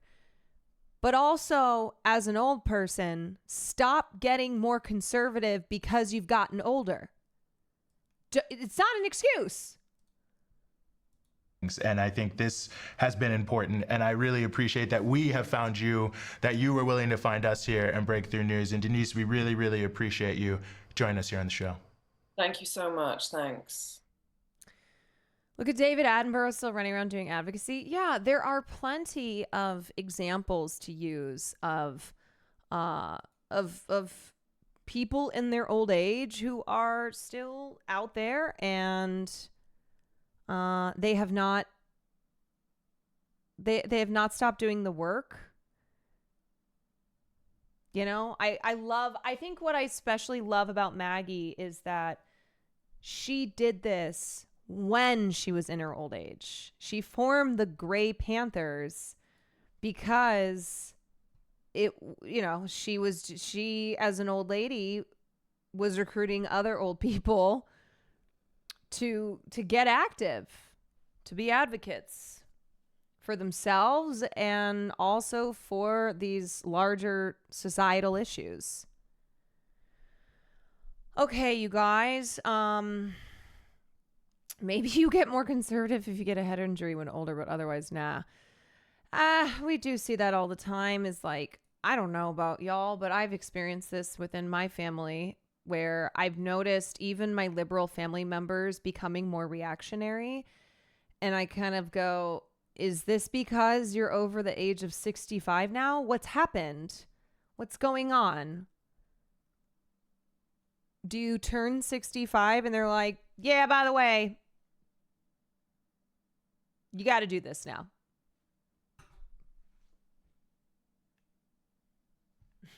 Hashtag not all CTE victims. I found a 90-second clip of her in the 1970s news about possible federal legislation over mandatory retirement age. Senior citizens are being isolated from the rest of the country and forced into their own segregated communities, according to one of the founding members of the Grey Panthers movement. The Grey Panthers were formed 7 years ago to politically unite senior citizens and lobby for additional legislation and aid for the elderly. Maggie Kuhn was forced to retire from her job when she passed her 65th birthday, so she formed the Grey Panthers movement. Today, she was in Miami on part of a national speaking tour. Close to 24 million people over 65, and over 31 million over 60. And it's conservatively They didn't have left ears in the 70s, so true. Estimated that by the year 2010 or 20, that the present percentage of 11% of the total population will double. And if we persist in age-segregated services, age-segregated living... Speak on it, Queen. We will disconnect a fourth of America from the rest of America. And I think that's suicide. Federal legislation eliminating mandatory retirement at age 65 is still under debate. According to Maggie Kuhn, the political clout of the Grey Panthers and the nation's senior citizens is a force that is still in its infancy and one that is growing stronger with each passing year. Al Sunshine, Channel 4 News. Oh my God, what a queen. What a queen. And the Grey Panthers still exist to this day. Seriously, what an inspiration. The yellow filter is crazy. I think it's just the 1977 filter. That is an interview that is 50 years old. Yeah, y'all, we need to be revolutionizing the olds, okay? We got to get them on board. All right, we got to take them back from the grasps of the right in this country. So, you know, it's not just a matter of caring for old people, because they also are vulnerable in our society, but because they are treated as a group that it's like, we can't make they're not going to be part of the cause. They're not going to vote in a way that is at all progressive. We have to radicalize the olds. Hogan, thank you for the gifted. Okay, man carrying thing, Pride Month video. Hello, beautiful queer people. It's your time to shine. 40% off our gayest apparel. Our profits will soar to the heights of your beautiful pride. Who are you talking to? All of our products have limited edition pride stickers, only 18% more expensive than the boring straight counterpart. Who is this for? You. I'm not even gay. In June, we're all gay. Permission to use the We're F slur. all Not in a gay. harmful way, but in like a playful, reclaiming it kind of way. You are a corporation. And no. Well, then it's not really your place to say whether I can use the F slur then. Straight man. This is performative bullshit. You don't even care. You just want to make a few extra bucks and get some positive PR. Do you know how many gay people buy groceries? Happy Pride Month, corporation. Yeah, happy Pride Month. Yeah. Hats off to all those folks. Oh, yeah, here's a little pride flag. Put this up in the store somewhere. There you go. I thought you loved gay people's money. Well, of course. And bisexual. Absolutely. Trans and non-binary people. Sure. What kind of gay deals do you have? Tom Cruise movies are 8% off. What? Gay people from our market research love Tom Cruise. Everyone loves Tom Cruise. Yeah, but in the new Mission Impossible movie, there's a bisexual submarine. A bisexual submarine? Yeah, it's a submarine that's bisexual. This is so typical. The LGBTQ community is under attack. Trans people's rights are being stripped away, and all you care about is profit. What is the minimum amount of gay stuff that we need to do so that you people aren't mad at us? This is bullshit. Look, buddy, you knew this all along. You knew we wouldn't stand for anything real. Why are you mad? It's just disappointing. The world is getting worse, and this performative Pride Month stuff just feels like something from a better, more civilized time. Permission to use the F slur? In a playful, reclaiming it kind of way? Sure. I mean, that is kind of the vibe of like, wow, we're not even getting the performative activism anymore, which goes to show that it was performative all along. You unmasked the Scooby-Doo villain. What? It was performative activism all along. That's where we're at. Somebody linked this earlier that I didn't get a chance to watch, but like, look at the difference between 5 years ago. This was McDonald's posting this. In this Black Lives Matter, Amara Jones. Black trans women have a very simple message. Stop killing us. Of Trans/Media. In this Black Lives Matter moment, Black trans women have a very simple message. Stop killing us. We can't expect others to care about us more than we care about ourselves. We're all free, or none of us is. I'm Amara Jones, founder of Trans/Media. In this Black Lives Matter moment, Black trans women... Yeah. Wow. 2020. What a wild time. Like, did that year even exist? I don't know. Felt like a fever dream. My dad is old and now he's a better person. He's 68 and I showed him Birdcage because Will watched it on stream. Well, I watched it on stream first. Let me just say that. And it radically changed him for the better and caused him to become an ally and advocate for the gay people in his teaching job. Indirectly, thanks to Will Neff. I cannot believe this man is taking my feather! I'm just kidding. Showing a movie, my dad is a better man. Isn't that amazing, though? The power of film. The power of film. See? You can become more empathetic from watching a movie. Wait. No, I think that's... Okay, wait. No, I think that's fake news on my part. I was about to be like, I'm pretty sure I showed Will Neff the Birdcage. But I might be lying about that. I don't know. Sometimes that happens. Sometimes it happens that I lie about things, but also sometimes it happens that I do show things to him that he has never seen before.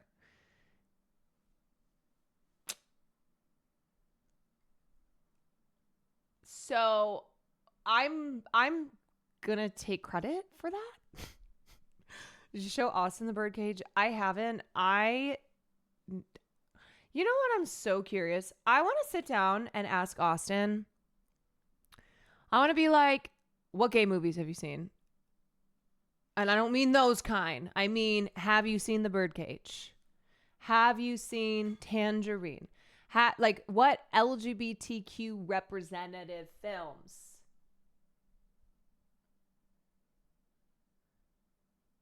Have you seen Paris is Burning? Have you seen Brokeback Mountain? Have you seen Happy?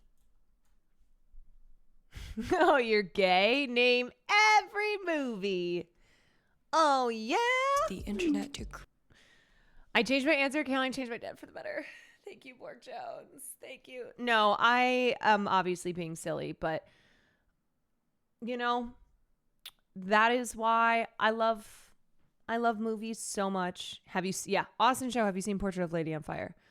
I love movies so much because they're the best. They have the ability to make you laugh, entertain you, and also, like, make you a better person, make you more empathetic, expose you to a side of people and see stories that you haven't otherwise seen, you know, take you outside of your bubble.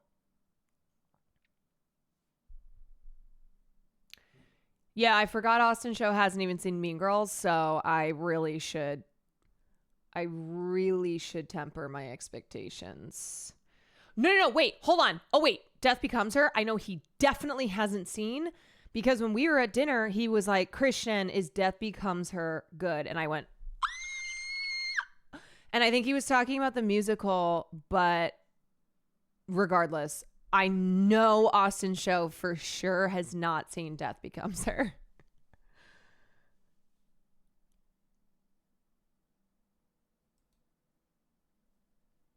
I really enjoyed the TV series The Teacher, which he would like, I think. Wait, is that the one where Kate Mara has an affair with a student? Or which one is that? I don't know. No, that's a teacher. Oh, the teacher. The teacher. No, the J-Lo one is the boy next door. No, wait. Yeah, the boy next door, where she has the affair with the neighbor.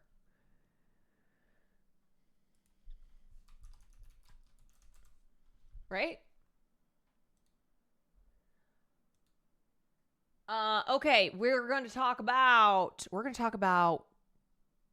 the rebranding strategy of one Addison Rae. And now you may be asking, why? Because Addison Rae is positioning herself as like the next it girl in pop music. And she's about to drop her debut album. And I'm already seeing publications kind of change their tune on Addison Rae, who I think has gone from being, oh, she's that TikTok girl, to people kind of like laughing at her, not taking her seriously, being like, who the fuck does she think she is? To now I'm seeing literal headlines like Addison Rae is the next pop it girl. So I think it's really interesting. Because this is what this video gets into. It is all about marketing. It's all about picking an aesthetic. It is about shaping your brand and then, shaping your brand and then using that brand to become popular. Have you seen this video? Which one is this? Chronically Online Girl. I have not seen Chronically Online Girl's video, but we are watching this one. It's a little bit shorter.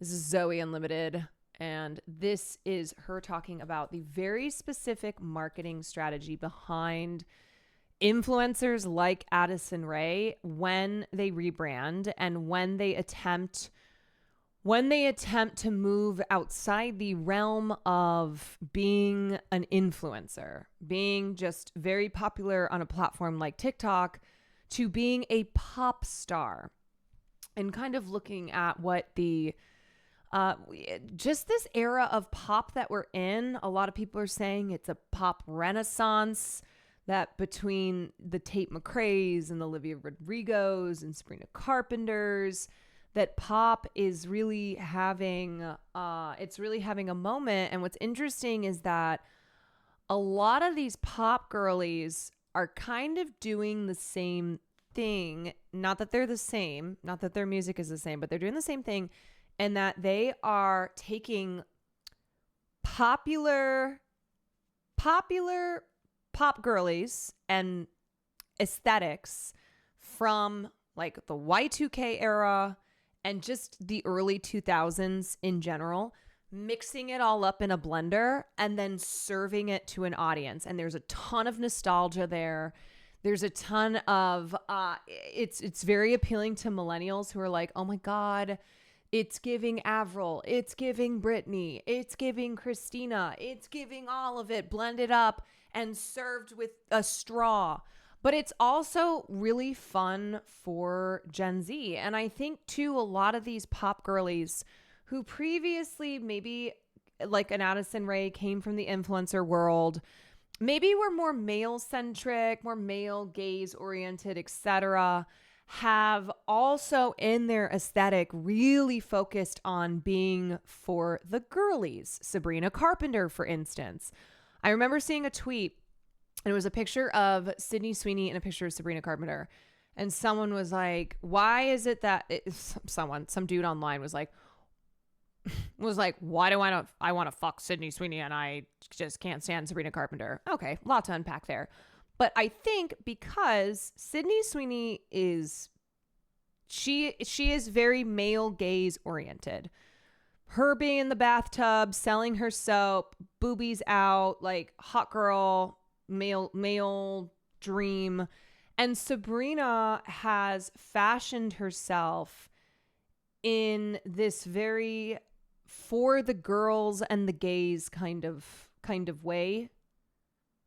You know, it's a specific look and the sound of her music that feels very driven for a young, you know, Gen Z to millennial, very, very female, very gay audience.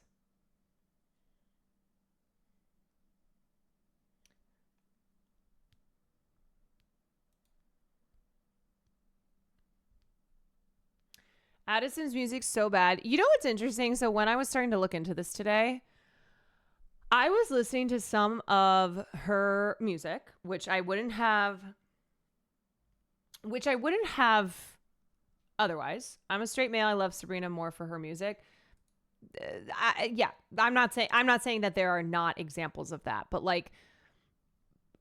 what I'm trying to point to is how a lot of these young it girls in pop music, they are driving a very heavy female fan base, and you can feel the choices that they are making, and not just female, but like also like a lot of gays love Addison. All of my pop culture podcasts that are hosted by gay men, they're all talking about, you know, I put Addison Rae on at the pregame the other night, and we were getting down, and people were like, "Who is this?" I said, "This is Addison Rae." Like, she is starting to infiltrate into these spaces, and I think it's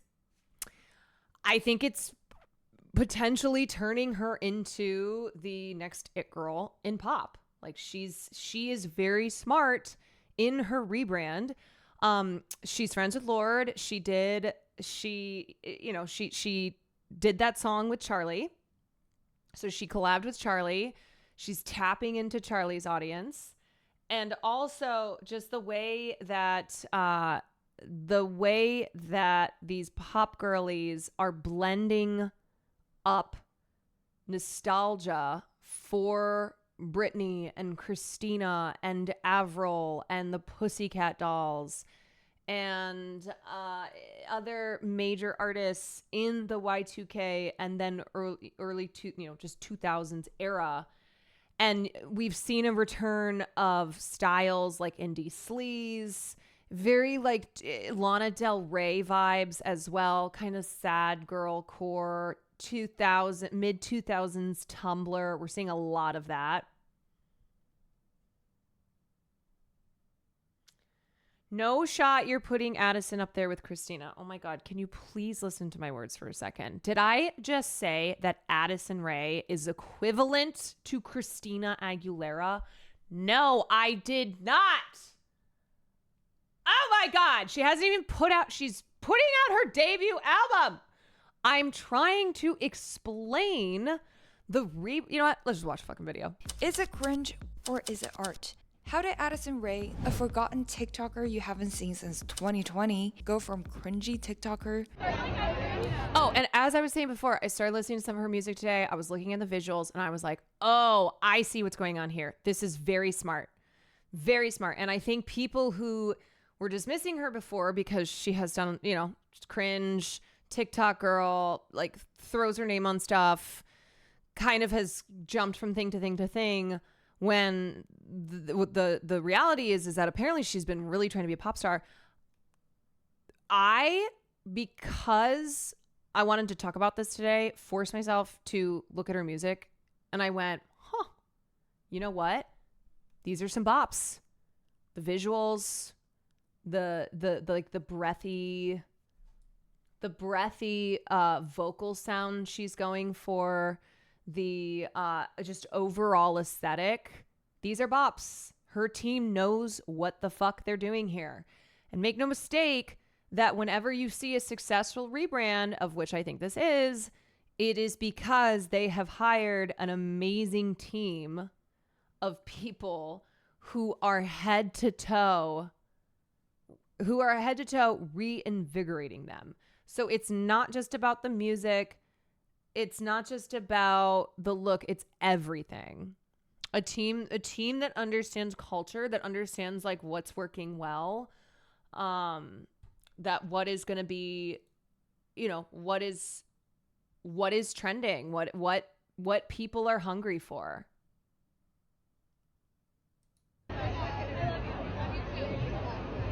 To a new icon saving pop.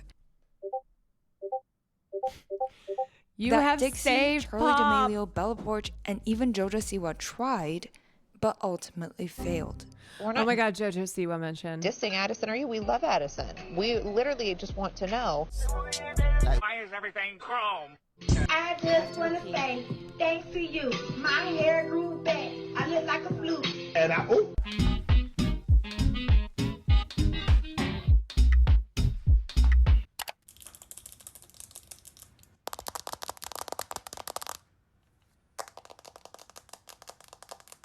If there was one person born on the wrong side of the algorithm, it must be Addison Rae. Despite having over 100 million followers across social, every single thing she did was laughed at. A beauty line cancelled by Sephora, a train wreck reality TV show, a below mid movie, a clothing line, a fragrance line, and of course, her TikTok dances.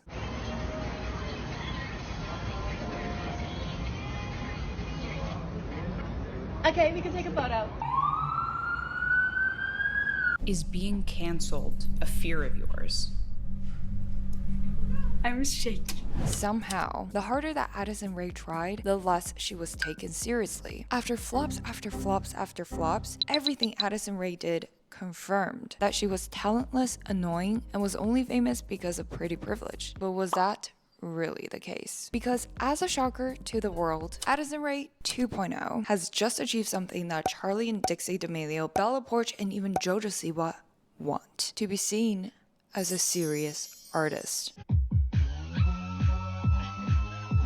So how in the world did Addison Rae change her brand from the cringy TikToker you forgot about to achieve icon status with Charli XCX and Lana Del Rey? Get over 40 million streams on her new song, make it to Billboard, and is now seen as the TikTok Britney Spears of the era. That is crazy. It was also very smart of her to stop overexposing herself and become more mysterious. Right, because here's the thing. When you start as a TikTok girly, as an influencer, when your brand is, when your fame is because you're famous on the internet, you lose that ability to be this, right? Because someone like JoJo Siwa is never going to be an actual successful pop star in the way she wants to, because first and foremost, people cannot unseparate her from JoJo Siwa, the reality star. JoJo Siwa, the person who just keeps saying wild things, but not in a way that's cool. Not in a way that's like interesting to her as a pop star, but is like, oh yeah, there's JoJo Siwa again. Talking about being the inventor of gay pop, right? Here's her music video. What a joke. Where she has not been able to make that separation, even as she has tried to rebrand, even as she has tried to be in this new era of JoJo Siwa, inventor of gay pop. She is still JoJo Siwa, the crazy reality star. I'm a big fan of Lorde and Clairo, and seeing them become friends with her and post about her music was a big shock to me. I was like, wait, the TikTok girl? Yeah. So who she has positioned herself with, who she's been hanging out with, Charli XCX, Lorde, Clairo. These are smart moves, and it's helping her.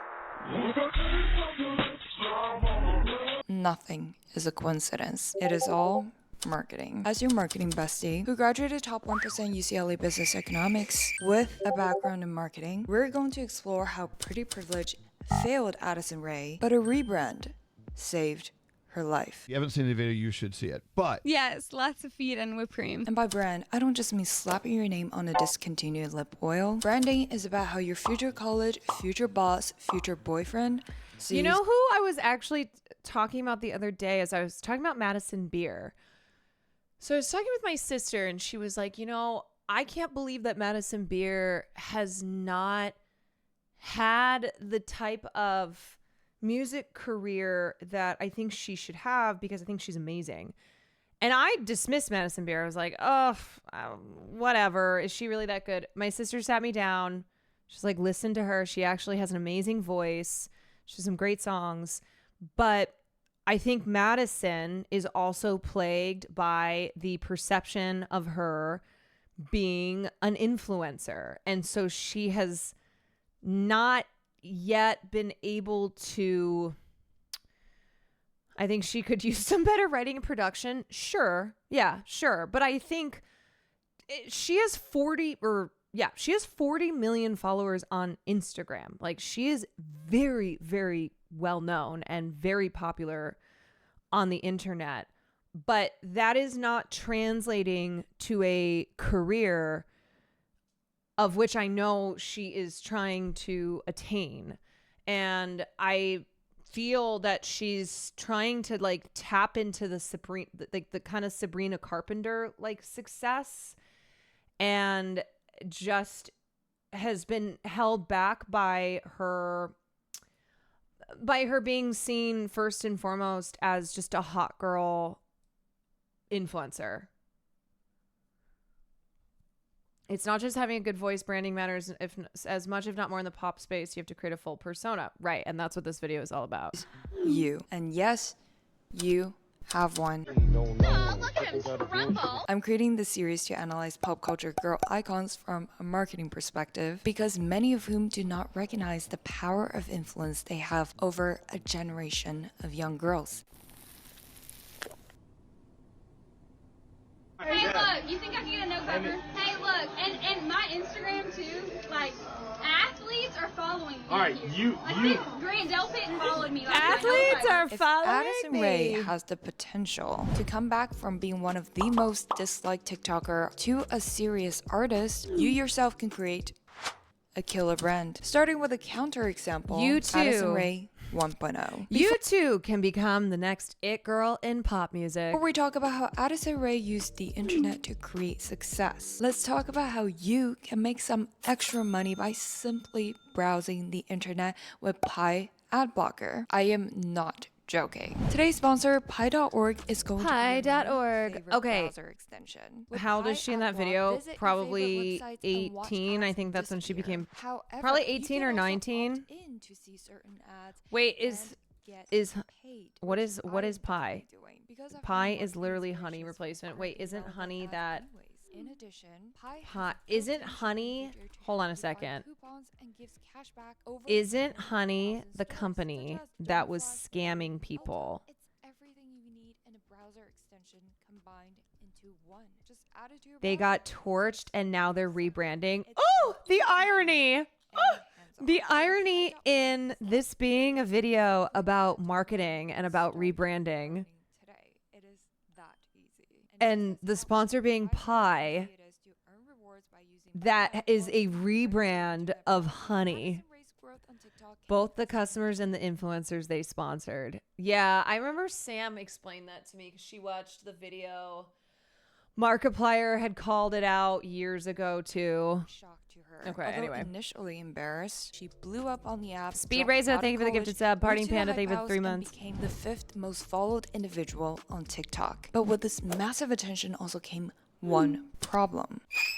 While the attention came quickly, Addison Rae lacked one thing: a distinguishable brand. With other teenage dance and lip sync TikTokers all going viral around the same time, such as Charli D'Amelio, there was really no clear way to see Addison Rae as unique, especially given how all her content revolved around the quick but easily forgotten trends that everyone else was doing. On top of which, to gain more attention, Addison Rae was putting a lot of effort in all the wrong areas. I remember when Addison Rae went on like fucking Jimmy Fallon and did the TikTok dances, and it was just bad. It was awkward. I think that these white girl TikTok dances already, it was like, what is this giving? Nothing. But then, I mean, I think that's the Dance Mom. Yes, I think Dance Mom in Hacks is a parody of kind of the TikTok Addison Rae girly who goes on a late night show and is just doing the most basic dances.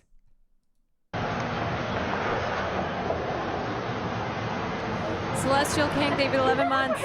And that got tiring and annoying very quickly. Through overexposing herself online and in public. Who's the most annoying celebrity? I'm gonna say Addison Rae.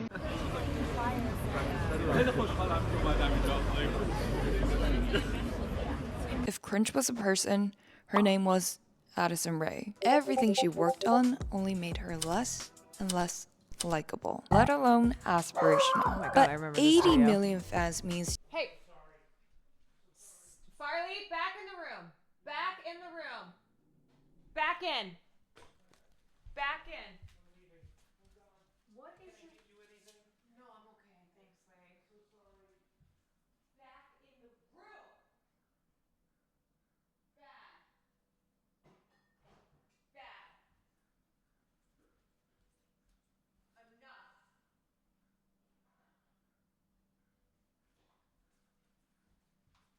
Enough. You will never be the next it girl in pop music.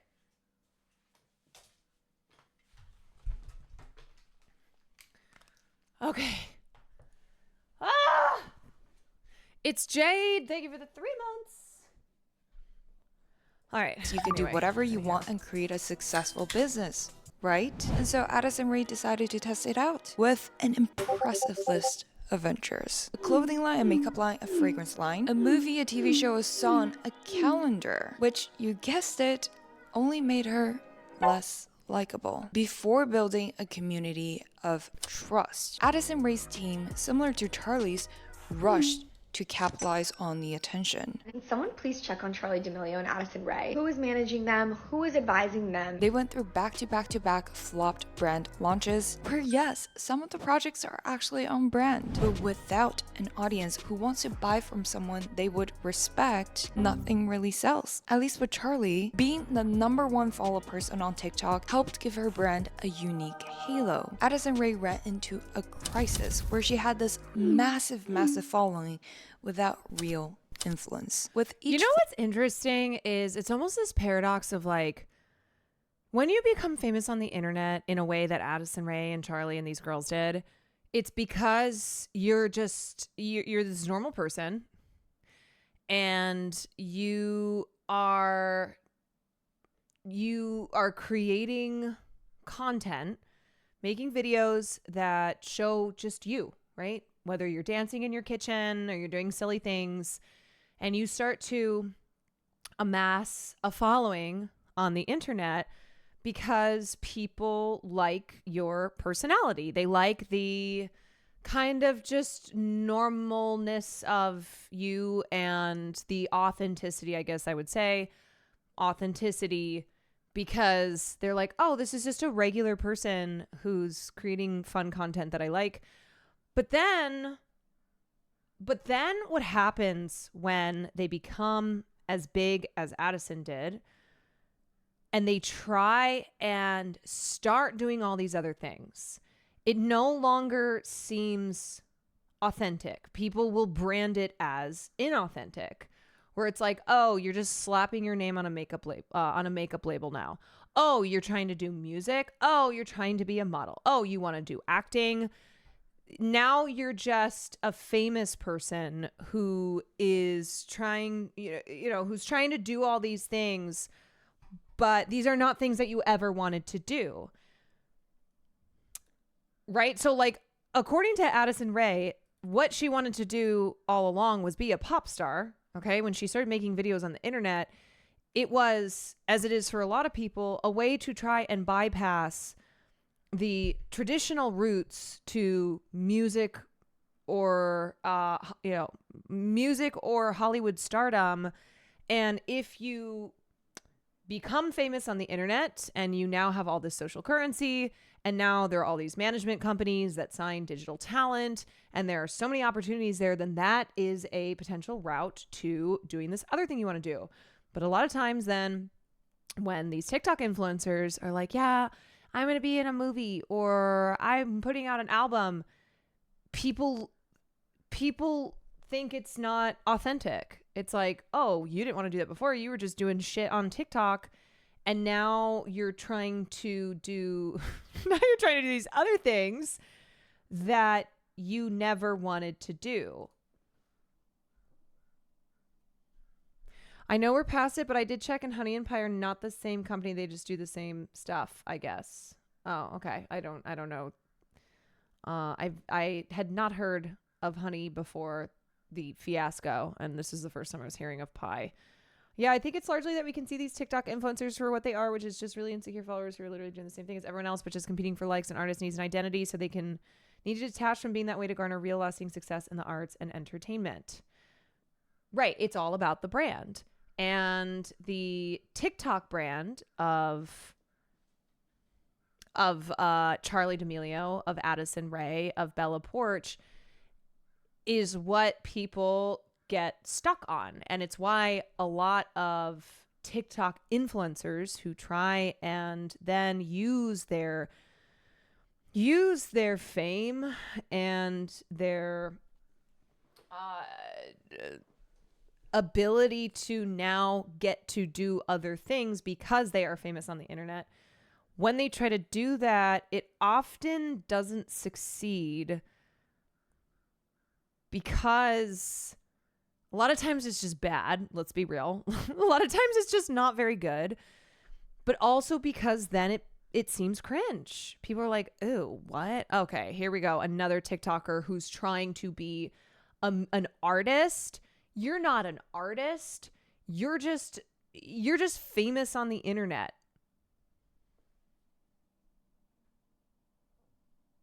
Flop, such as her beauty brand being pulled by Sephora, it further loses her respect and any relevance that she previously gained. The curse of being famous before being ready. So you guys didn't want to tell me that you invited Addison for lunch? Addison Rae unfortunately experienced the opposite of the halo effect, aka the horn effect, a cognitive bias that causes a person's perception of another to be influenced by a single negative trait, where because she was seen as untalented and a joke. I do like him. Like, I remember when the announcement that she was going to be starring in the remake, but instead of She's All That, it was He's All That on Netflix.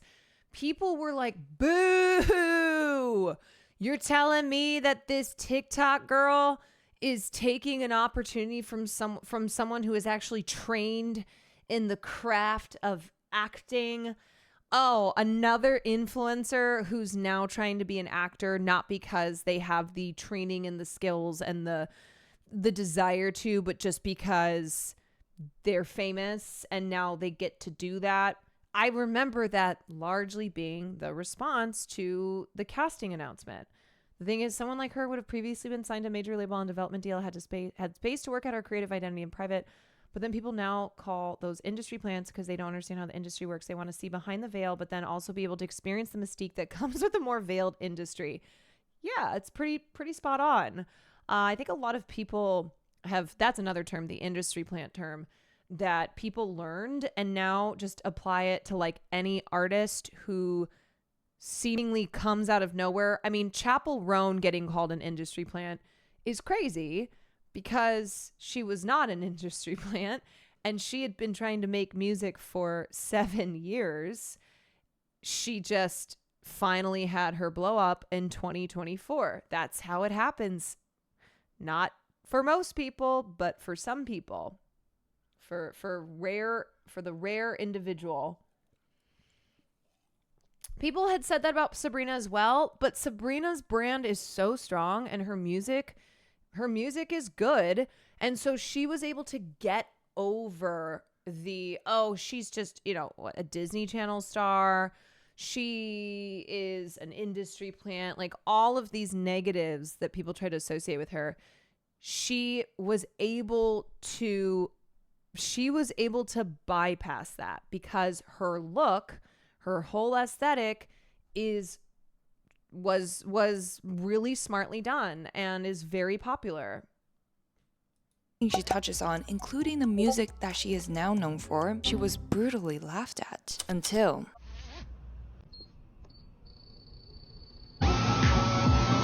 Addison 2.0. Addison Rae's rebrand is the gift that keeps on giving. We've seen Addison Rae go from cringy TikTok dancer to actual it girl celebrity.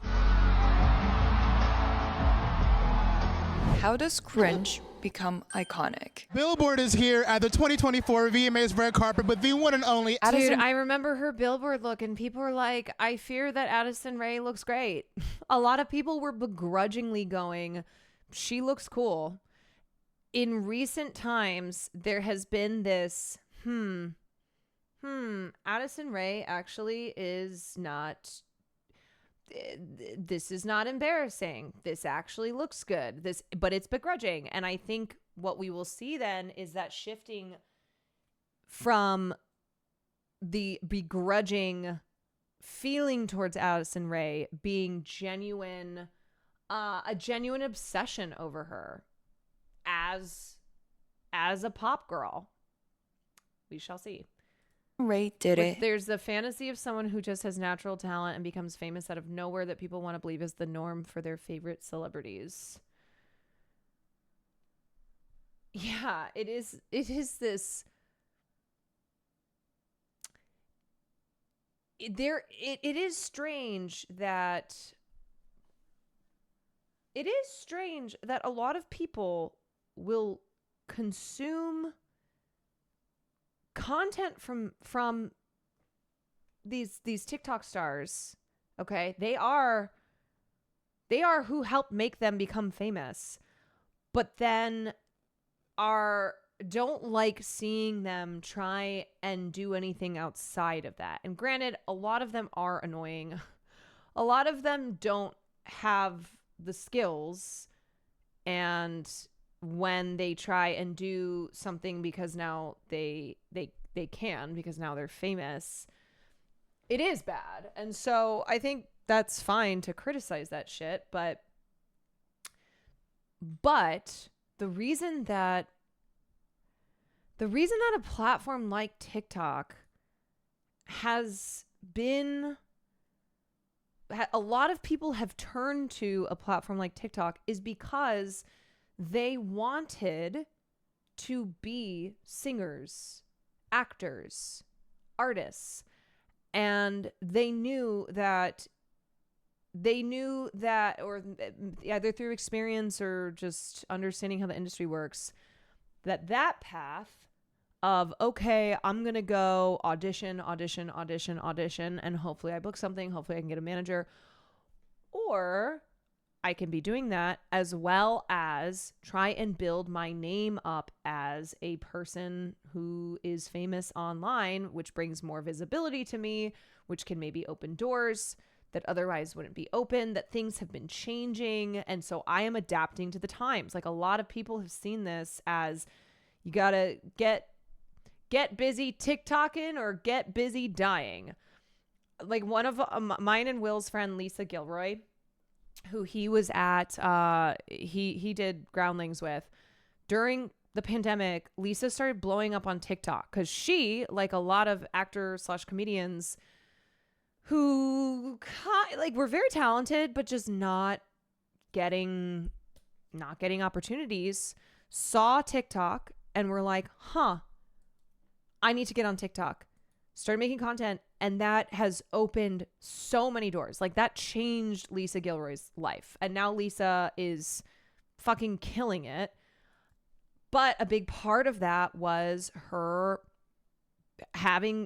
making content for TikTok, making very funny content for TikTok as a way to try and build up a successful career for herself.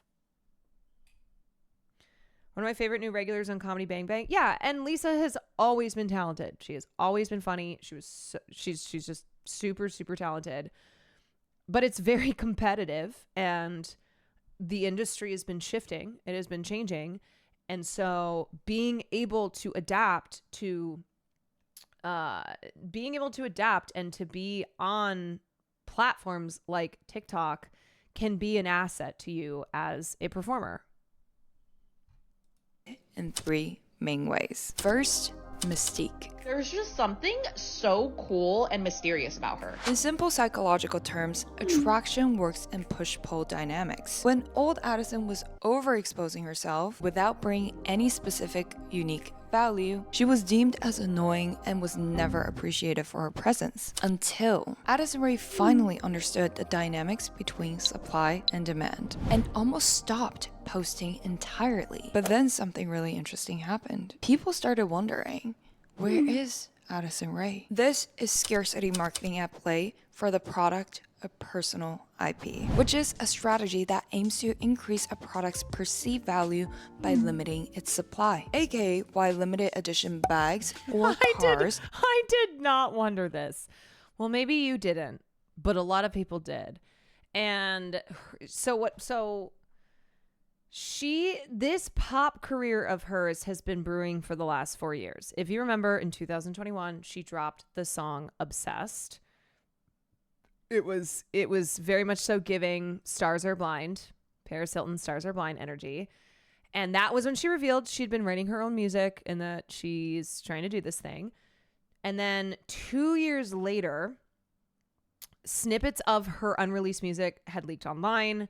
She shared an EP which debuted it was like top 20 on Billboard Heatseekers chart. But the most important thing was that there was a collaboration with Charli XCX on the EP. And so that provided clout for her, coupled with her retreating from the TikTok life she had created, trying to be less cringe by posting TikTok videos and instead really focusing on honing her aesthetic so that when she eventually put out an album, she would be like, the rebrand would be there, because it wasn't going to happen overnight. That's the thing about a rebrand. It doesn't happen overnight. And so what she and her team did was they were paying attention to trends. And over the past few years, we have seen this return to Y2K culture, this obsession with low-rise jeans, with flip phones, with indie sleaze grunge style. And I would say like Y2K, but also Y2K is very specifically 1998 to 2001, I would say. This is kind of just in general 2000s trends and aesthetics that have become popular again. Like Tumblr era shit. And so Addison Rae really focused Addison Rae really focused on these re-emerging trends and seeing what was popular.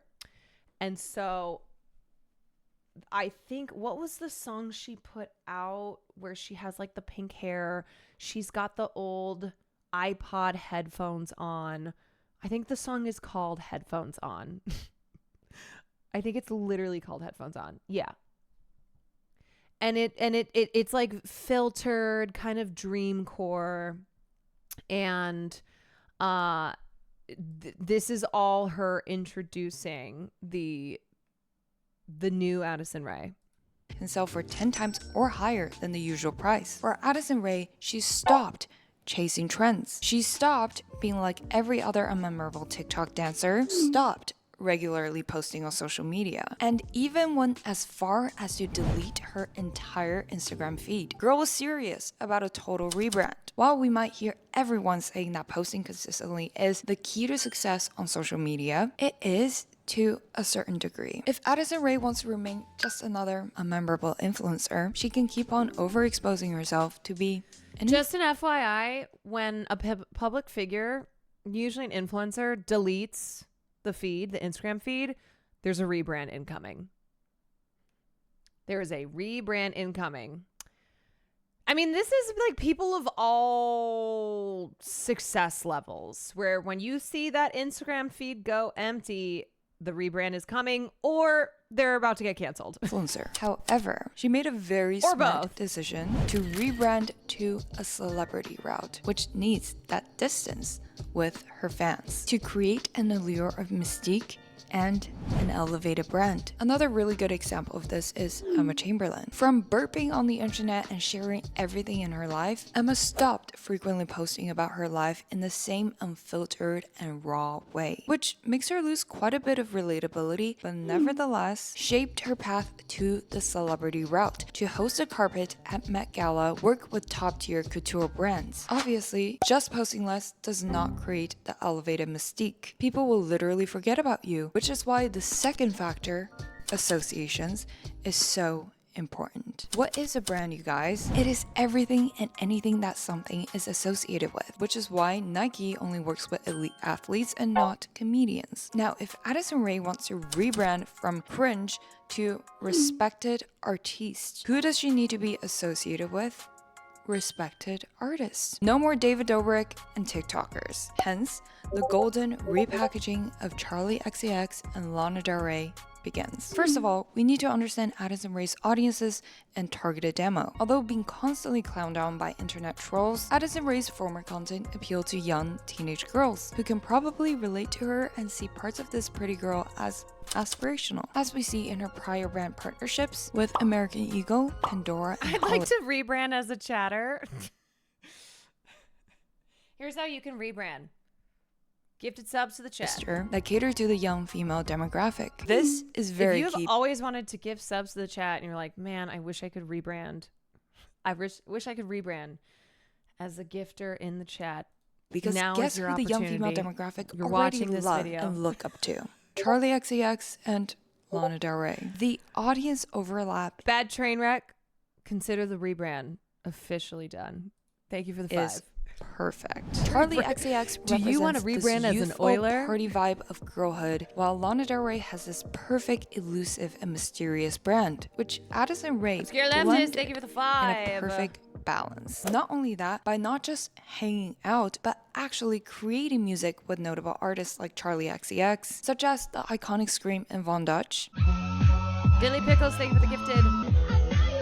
The old cringe TikToker image begins to fade out and is replaced by this kind of mysterious new artist who seems good enough to be collaborating with the trending artist of the Brat summer. And then the way she dropped her hit single Diet Pepsi, tying the song name, the lyrics, the visual brand, and even the somewhat soft ethereal tones inspired by Lana Del Rey's style of music, replaces the cringe cookie cutter TikToker with this elusive woman and artist. In addition, Addison Rae constantly hangs out with Kourtney Kardashian. Her appearances... Somebody asked, they were like, is this just her growing up? Well, like, yeah, she's getting older and growing up, we all do, but there is very specific strategy behind this. And I think this is understanding marketing, understanding like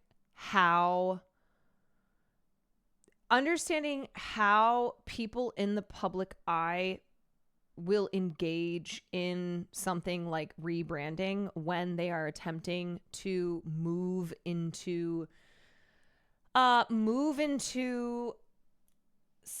doing something different than the thing they became famous for. It's kind of pulling back the veil so that you see how all of this stuff works. And how we see when it doesn't work, and then we see when it's successful. With established artists and celebrities gives her borrowed credibility and pushes her further towards the celebrity route. On top of which, Addison Rae is now tying her partnerships strategically with her new brand of being an artist. The Sonos headphones ad was beautifully shot, paired with her Diet Pepsi song as if it was a music video. This Lululemon ad paced perfectly to her Von Dutch scream,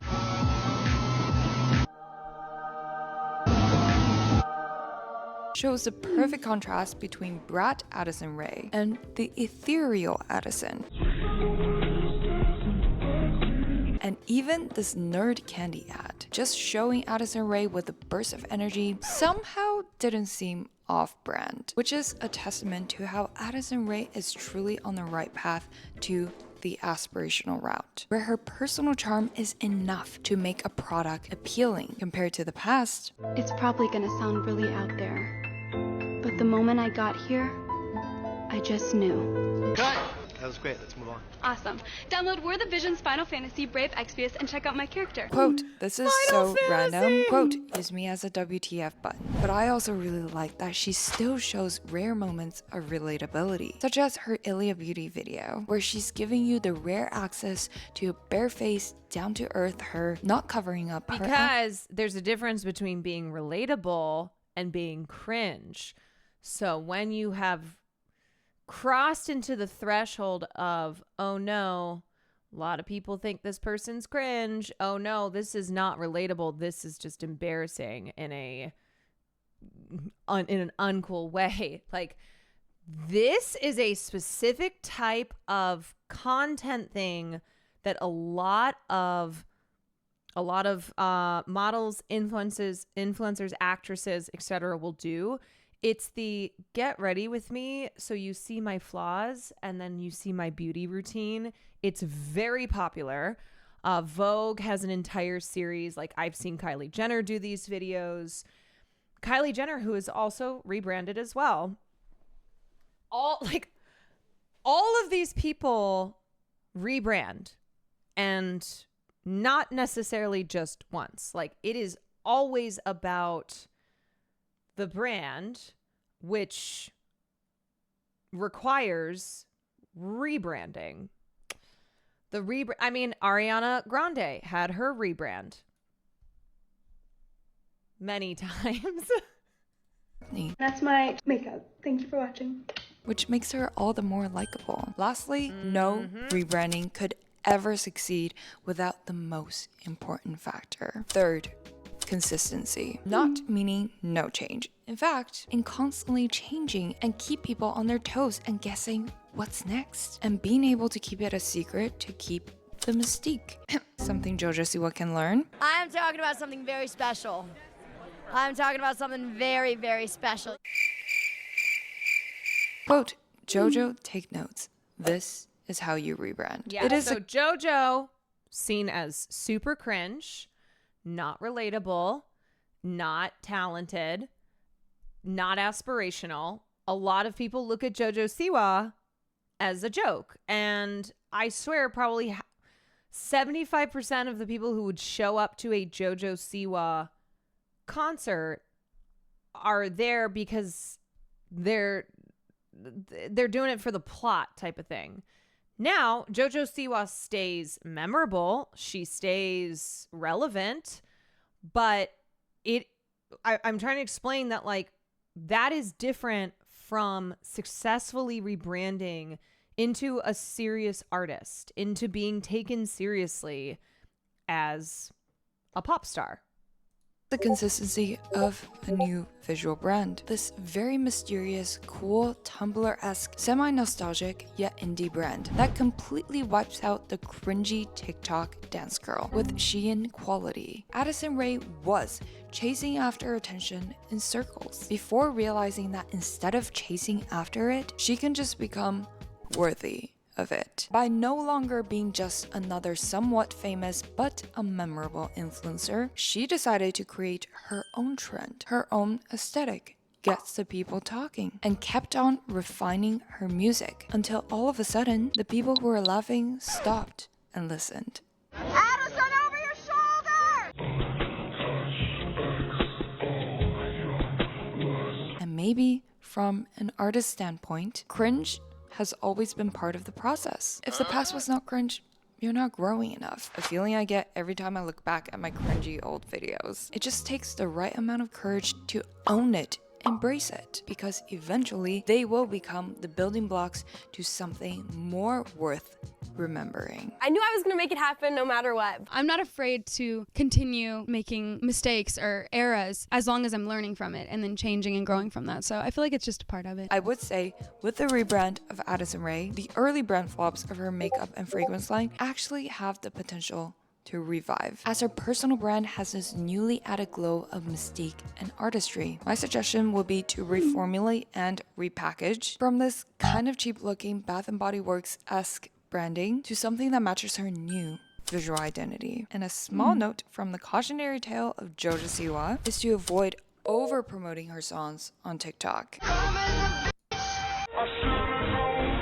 Which, don't get me wrong, each does have its own unique taste. But as we know, the biggest selling point in Addison Rae's new brand is her newly constructed elusiveness. So less than 7 or 8 of the back-to-back song promotions would be ideal. With that, I admire Addison Rae's clarity in the brand that she wants to build and her ability to follow through despite initial struggles. But let me know if you think Addison Rae's rebrand was a success. This is your marketing bestie, Zoe Unlimited. Comment which pop culture girl icon we should analyze next through a marketing lens. Episodes are now available on all podcast networks, Apple, Spotify, YouTube. Rate and share this episode with someone you love, and I'll see you next week.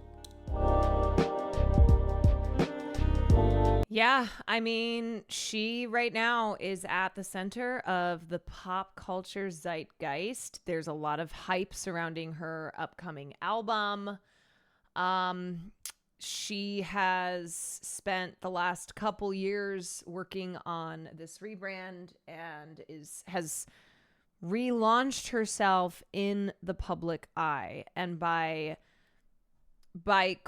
creating her, synthesizing her sound to be that of a lot of Y2K/2000 pop artists of that era.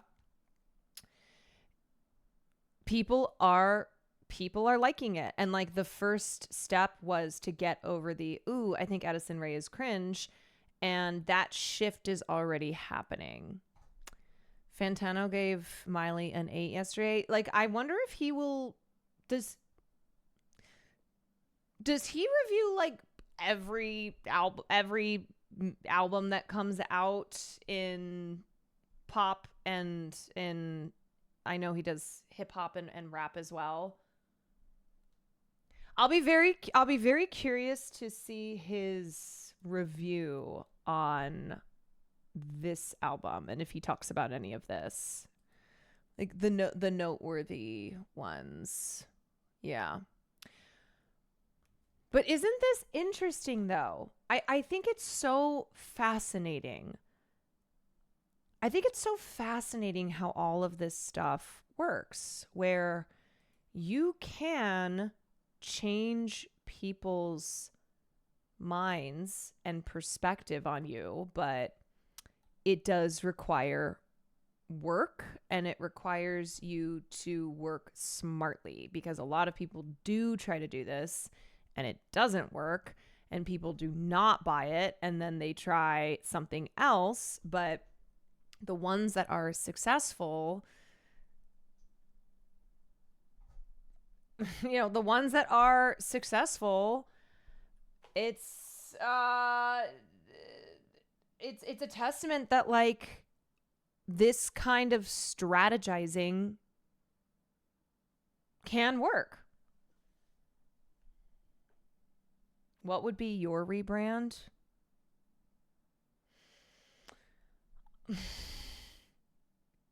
What is my rebrand?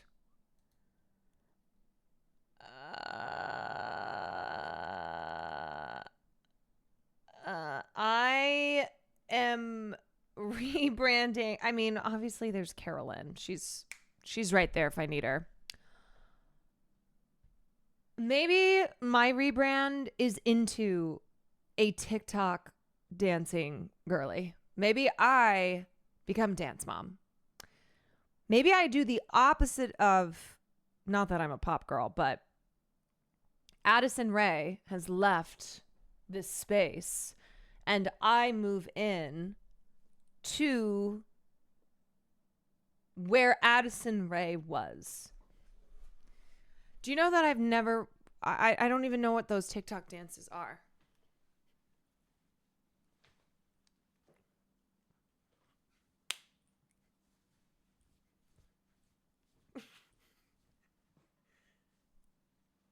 Like that? Just created it on my own. I know that they're always like smiling.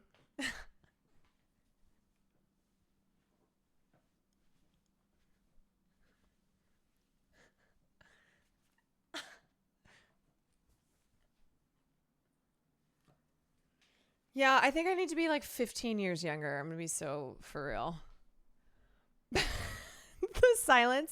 The silence, and it's not even because my music has been muted, but because I'm just in total silence. You look like Amy Poehler dancing in Mean Girls. Hey girls, do you need anything? I'm not a regular mom. I'm a cool mom. We need a segment where Christian teaches you TikTok dances. Oh, God. Oh, Jesus.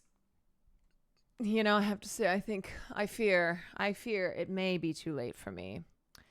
I fear I may have missed out on that era. So it would take a lot. I would need a team. I would need the best team that there is to rebrand into a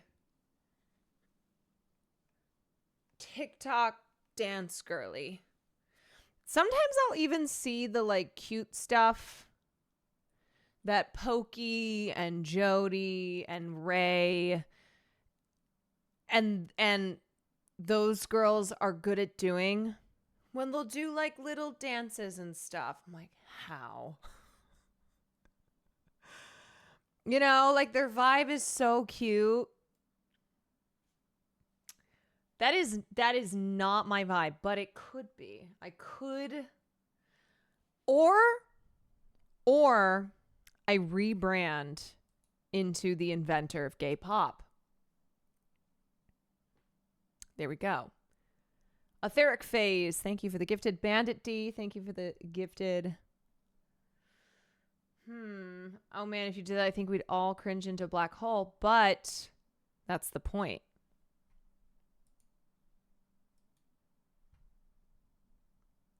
That's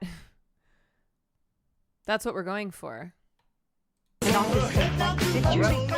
right now, right this minute. Don't touch her. Your act's over, honey. Hey! In a limousine. Hey! Hey, let go of my daughter! Super free, super free. Just let her finish!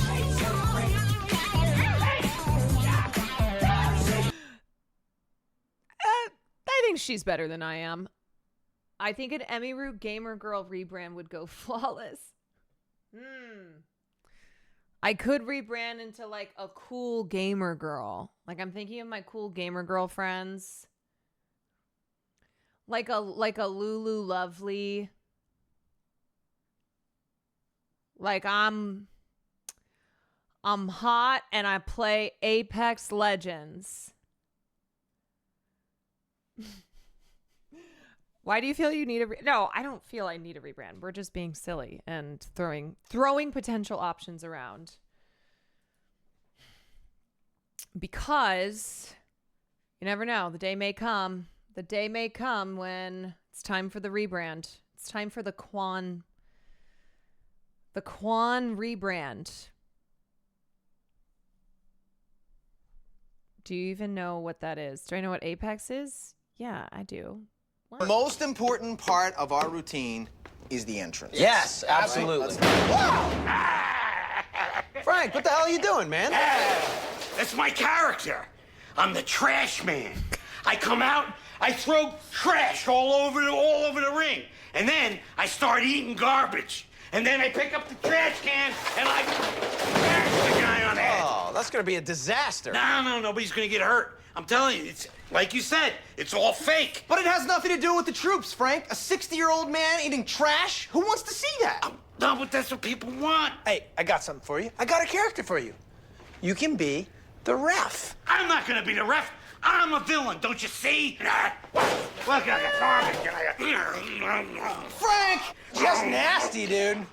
Are you choking? Oh, my God. No, throw it up in the bathroom. Get out of here. Go take a break. Go take a break. The troops are going to be very happy to see that. God, It's Always Sunny. It's Always Sunny clips never get old. Going in on horror would unironically be cool. Well, you know what I'm thinking, and for real, what I want to do just with my with me as a content creator. Wait, what am I looking for again? Oh, yeah, here we go.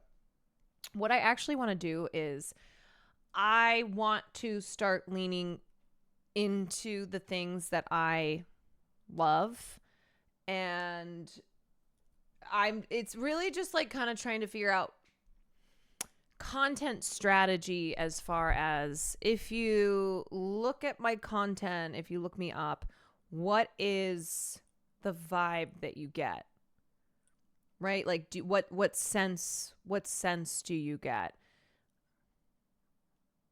So I like multiple comments. So gaming, so not gaming.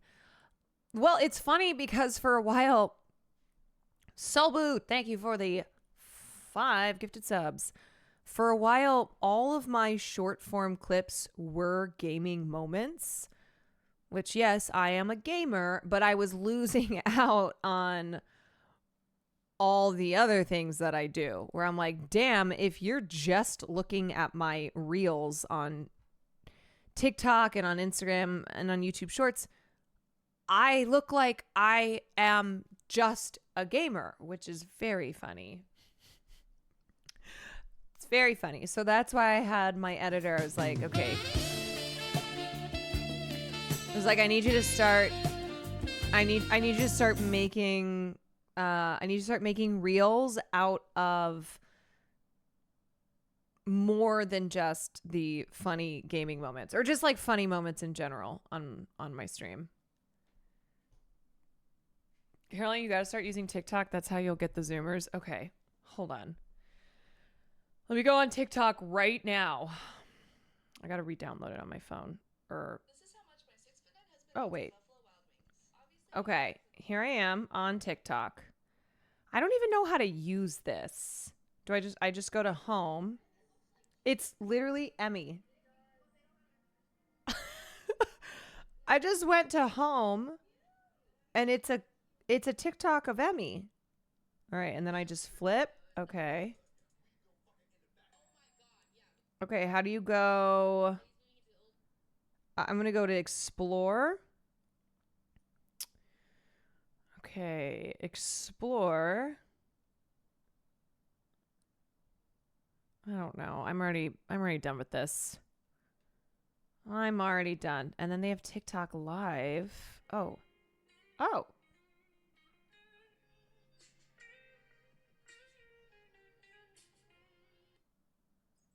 Okay.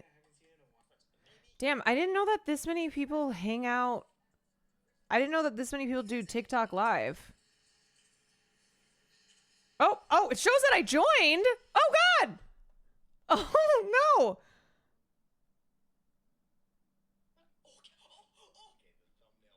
Okay. Here's following. How many people am I following?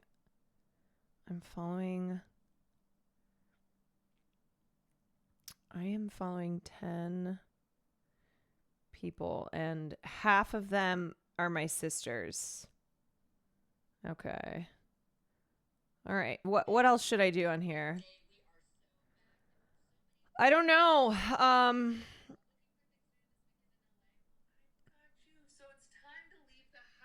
Okay, there's Cutie. so pretty.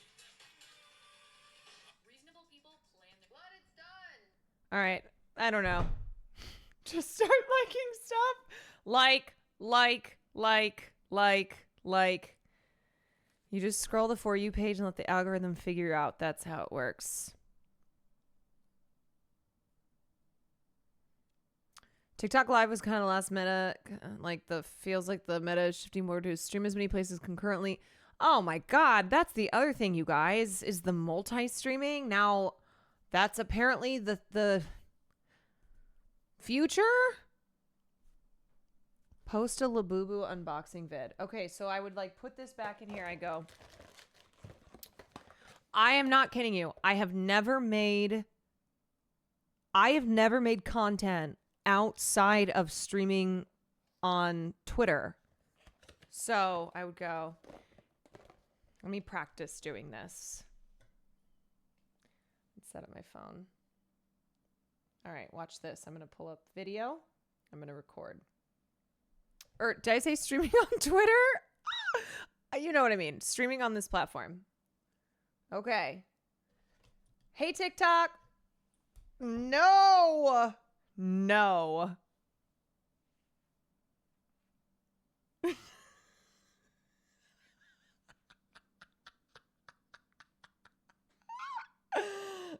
my God. Okay. We're going to try it again. Okay, record. Oh, shit. I can't do the millennial pause. No. Okay, I have to just go. Okay, I'm going to start speaking, and then let me actually set this up. Oh, I don't really want to hold this. How do people do it where they don't have to hold their phone? All right, I'll just hold the phone because this is a practice. Okay, so I'm going to start speaking, and then I'm going to press play. Okay, everybody, hi. What's going on? This is my first Labubu that I have ever gotten. Here it is in the box. It's a mystery. We don't know what it is going to be. Hopefully, it's one of the good ones. It's already open. Oh, I'm going to have to cut that part out. All right. And we are unboxing. What could it be? Which one? Oh, it's this guy. Who is this guy? This is sea salt coconut. This is sea salt coconut. This is now mine. My first Labubu. Okay, bye. I don't think I could literally ever watch that back.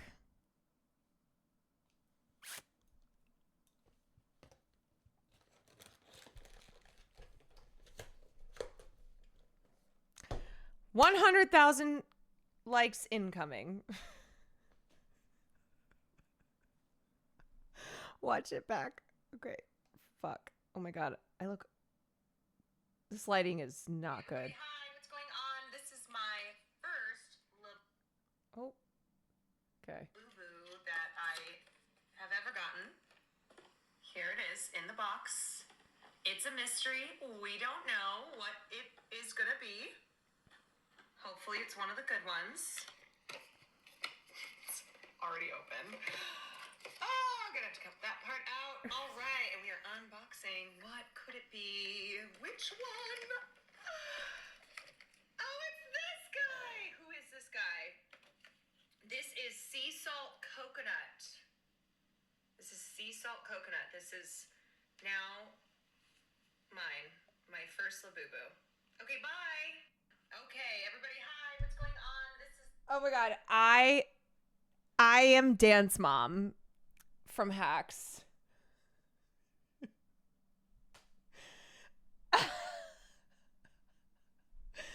Oh my God. No. 1 million likes incoming. This is giving the curse when Emma Stone has to record. Oh my God. When Emma Stone has to record a video for social media, that is one of the hardest scenes to watch. And there are a lot of scenes that are really hard to watch. So hard. Here's my TikTok dance. Actually, I think that looks how they look.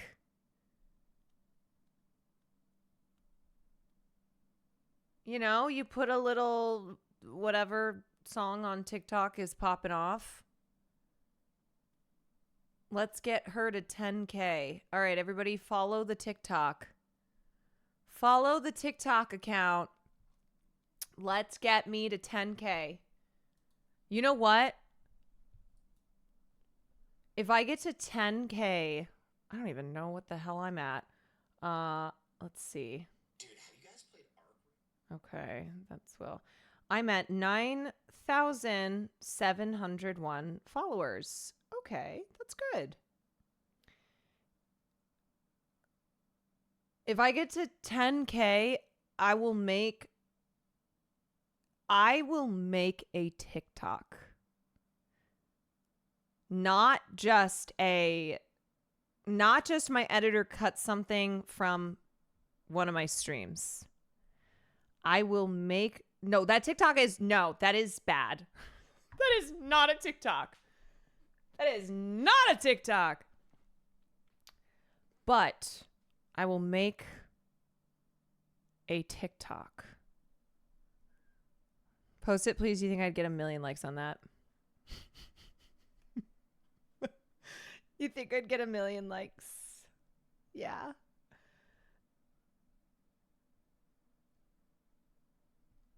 You know what? If I can do it, you can do it too. Did you ever watch Vanilla Mace's Pop Mart vlog that made her go viral? I don't know what her numbers on Twitch were like this before TikTok. A couple weeks ago, she was streaming 3K. Now she had 15,000 people watching on Twitch. Oh, Maple Takes, thank you for the 11 months. What's up? What's up? What's up? Seth, thank you for the 16 months. No, I don't know who Vanilla Mace... I didn't know who Vanilla Mace was until certain somebody had an issue with her, and then I saw something on Twitter. She's the blind box queen. All right, let's go to Pop Mart. I've been fiending for more blind boxes, and I want more bag chain ones. Wait, TikTok videos can be 5 minutes now? All right, we're here. They better have the good shit. I like these ones too. I don't have any, but I've been wanting one. But I don't know which series. These ones are like fairies. Up to 10. And then I think I like this one the best. Okay. This has 2.4 million likes? Yes, I know Cutie is streaming with her tomorrow because she told me that. And also, Cutie and I have finally put a date on our Mormon stream. Exciting news. We finally have the day. We finally have it on the calendar when we are going to do our Mormon stream where we dress up in Mormon dresses and we make Mormon food. And then I become a Mormon. Oh my fucking god, dude! This is the one that I've been looking for, and I didn't think they were gonna have it. I came in here with like zero hope. Bitch, they just restocked this shit. Holy shit! 2.4 million likes on a Labubu TikTok. What the? Okay, maybe just one. We are opening these immediately. Okay. I thought that TikTok didn't translate though. Like, remember when the DaVinci twins went on Twitch and they weren't getting any views, even though they have a lot of TikTok followers. I thought it was that TikTok does not really translate to views on live streaming platforms like Twitch. I know there are exceptions. I know Queso was popular in TikTok and he blew up on Twitch from that. There's a streamer who went from 400 to 800 viewers after posting to TikTok, but the chatters were unbearable, just screaming memes at each other in all caps the whole stream after that. You know what? That's what we need more of in here. We need chatters screaming memes at each other in all caps. That's what I'm going for. Holy shit. Look at her Twitch tracker. Oh my god. Wait, so she's been streaming... Oh, I guess not streaming that much. Okay. So she really started streaming more last year and was at like a couple hundred average viewers, and now she's averaging 15,000.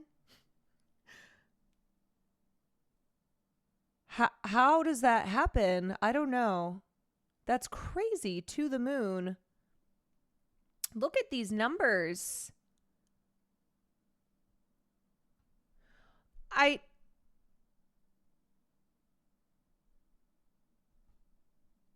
Memes at each. Oh, is that what you guys are doing right now? I was like, what is going on in chat?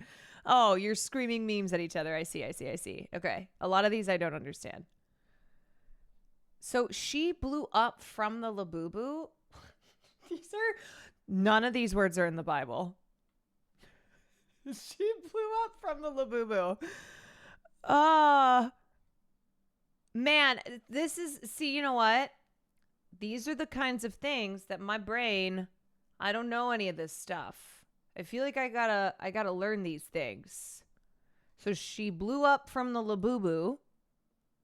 I'll be happy with any of them except that fuck-ass Christmas tree. Anything but the Christmas tree. 4 million views? Oh, who is you? We're going back in. We're going back inside. What are the odds that I get the same one twice, right? Okay, so you're telling me that if I have a TikTok that gets 4 million likes, but I gotta find, you know what it is? I gotta find the next Labubu, because the Labubu thing, well, it's happening right now, but people they've already capitalized on it. Perfect. I've been telling you, it's time to lock in. All right. I'm turning 33 this year, and it's time. It's time for me to lock in and make something like a Labubu TikTok. Y'all should chat. She's an ex-stripper. You could talk about nightlife. Haha, she hung up the boots recently due to Twitch. Really? Oh, I bet we could swap stories. No, that TikTok isn't even about Labubu. It's about her getting an ugly doll twice. Okay. All right. I'm learning things. I'm learning. It's not that easy. You got to build a community first. Right. So like how does it work with, okay. How does it work? I like that I'm asking you guys for content strategy. I'm like, what should I do as a content creator here? Everyone tell me. You can clip podcasts you've been to and post them on your page. Wait, clip podcasts that I've just attended? Okay. You guys are now my you are now my marketing team. You are now my marketing team.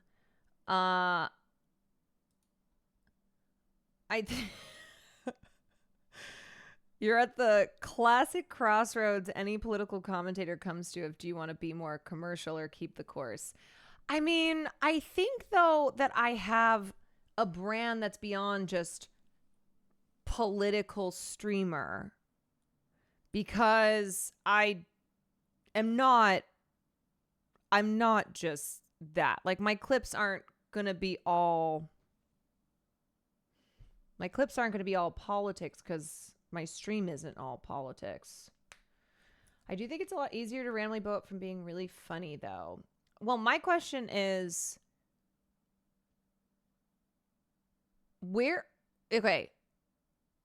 isn't it hardest to build a community when you have nothing else on a platform like Twitch versus blowing up on a TikTok? You know, one of these other, or on YouTube, getting subscribers.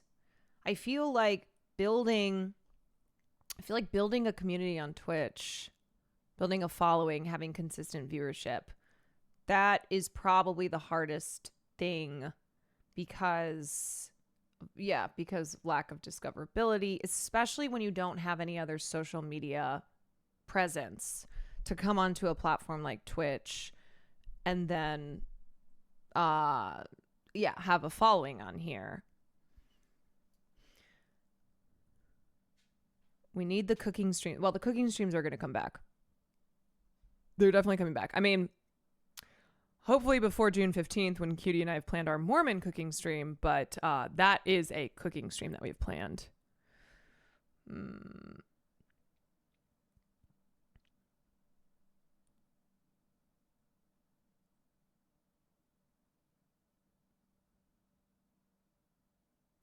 Some of the folks I follow have been streaming for years with limited engagement. It breaks my heart to see it sometimes. Yeah, streaming can be such a bitch that way, right? You can stream for 6 years and you just don't get discovered. Like, you have to collab. You have to maybe pop off on another platform, something, because it's really hard otherwise to have viewership on this platform. Austin uploads so many. Oh, I see what you're saying. Clips of podcasts do well on TikTok for some reason. Look at Austin's TikTok. It's a lot of fear and clips. He uploads so many people think the pod is called The Austin Show. That is fucking funny. Oh my God, his TikTok. Wait, he has 460,000 followers on TikTok? This is a lot. This is all Fear and. Wait a second. These are all clips from Fear and.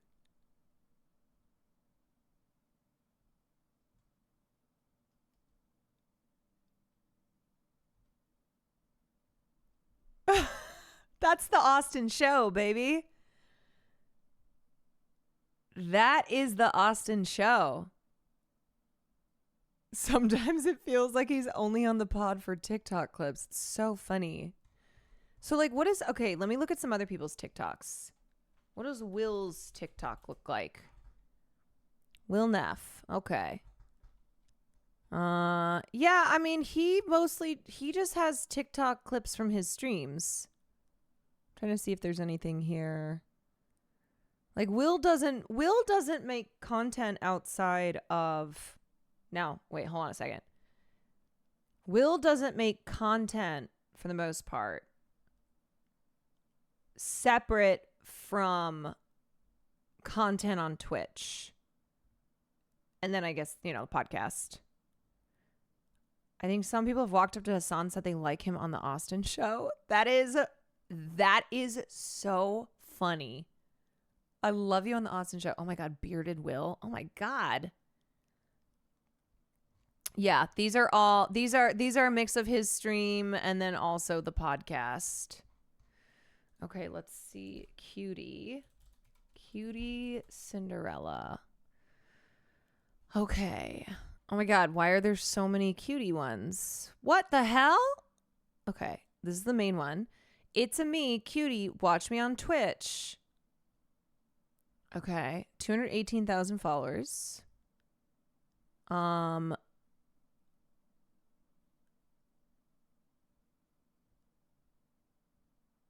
Yes. Wait, oh my God, that's me. Ask the guy for a garbage bag you can use as a poncho. No, don't. Please don't do it. Please don't do it. Please do not interact with like other humans. It makes me so uncomfortable when people interact with other humans on stream. Please don't do it. Please don't do it. Do you have an extra garbage bag? Oh, just go buy an umbrella.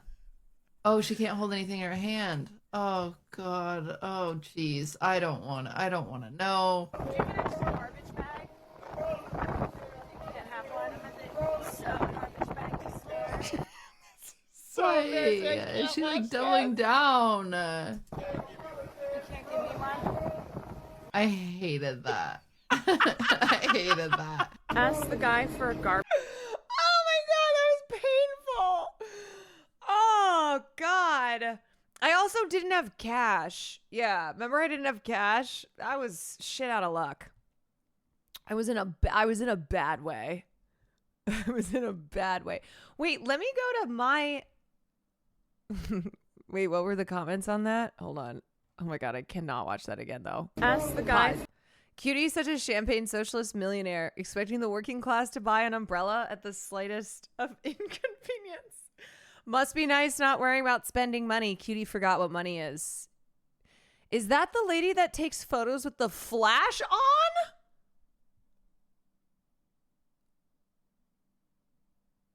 They talking shit about me on TikTok.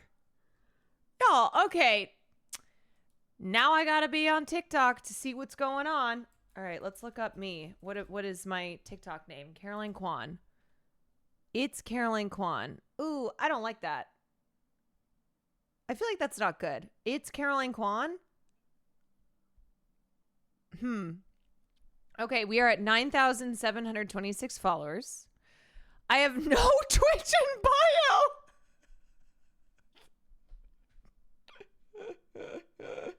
I don't even have a Twitch like in the bio. Okay, the rebrand has to start with me putting a link to my Twitch channel on my TikTok. Oh my God. Okay, wait, which one is 400,000? Oh my God, what is this? I'm sorry to ask you this, but I'm being gaslit as fuck right now. You are not related to Ryan Higa. No, I am. No, That's my cousin. Wait, I'm so confused. This has almost 500,000 views. I don't understand anything anymore. I don't trust anybody in my community because they lie to me about shit all the time. And so I was like, I'll call Maya and ask her. Mm-hmm. Are you lying? So Are you sad. Nope, we go way back. Well, I see him every family reunion. Okay, well, I'm going to have to believe you. So Okay.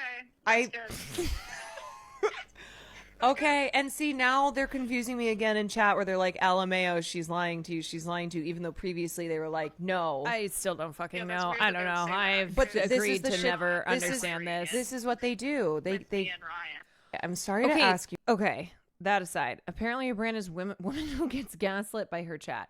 First of all, I need to edit profile, add a link. Okay, website, add. I gotta go www.whatwouldjesusdo.twitch. Nope, that's not it. Twitch.tv/Caroline Kwan. Okay, will that work? Let me see. Let's take a look. Confirm. Okay, there we go. There we go. We've got the link up. Okay. Wait a second. Grok? Maya Higa and Ryan Higa are likely cousins based on consistent reports across multiple sources, including Ryan's public references to Maya as his cousin during streams.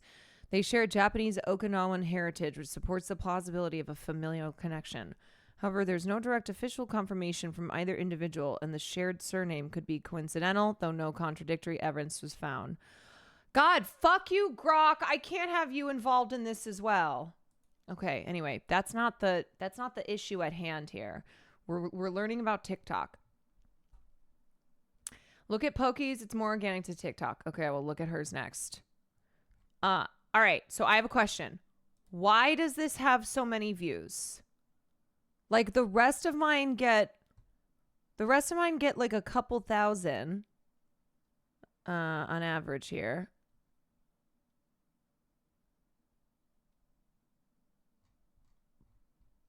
But like who?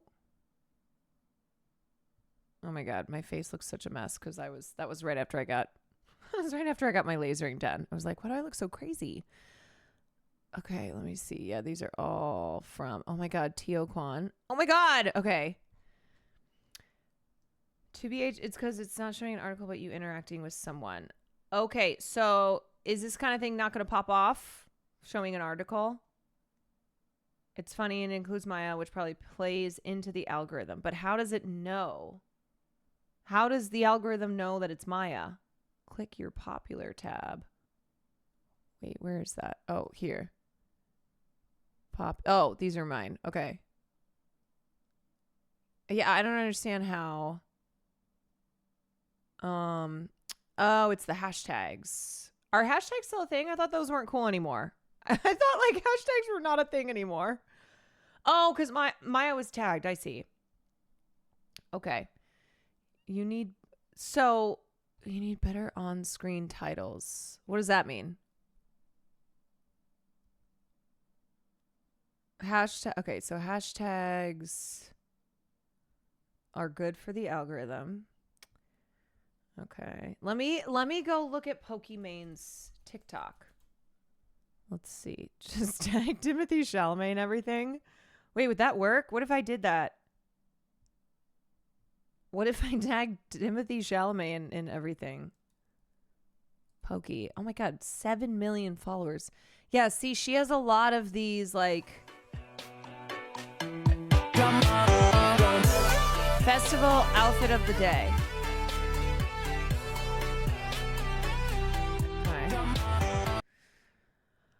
You guys, I can't say that I feel I could do something like that though, because I would be really awkward.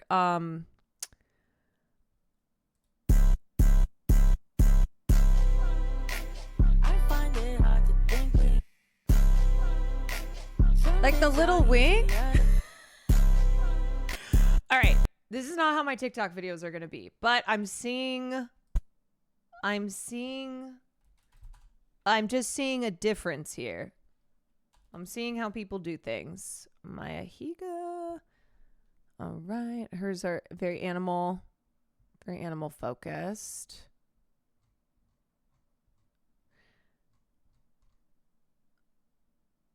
TikTok ID explain all the Club Chalamet lore. Well, look, you know what? Fuck TikTok, okay? Because I don't even care about TikTok. The thing that I actually want to be making content on is YouTube. That's what I really want to be doing. I'm not out here trying to be a TikTok influencer. What am I talking about? What am I even doing? I don't want to do short form content.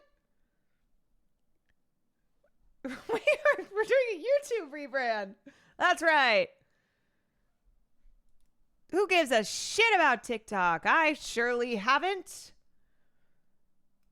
I surely have not.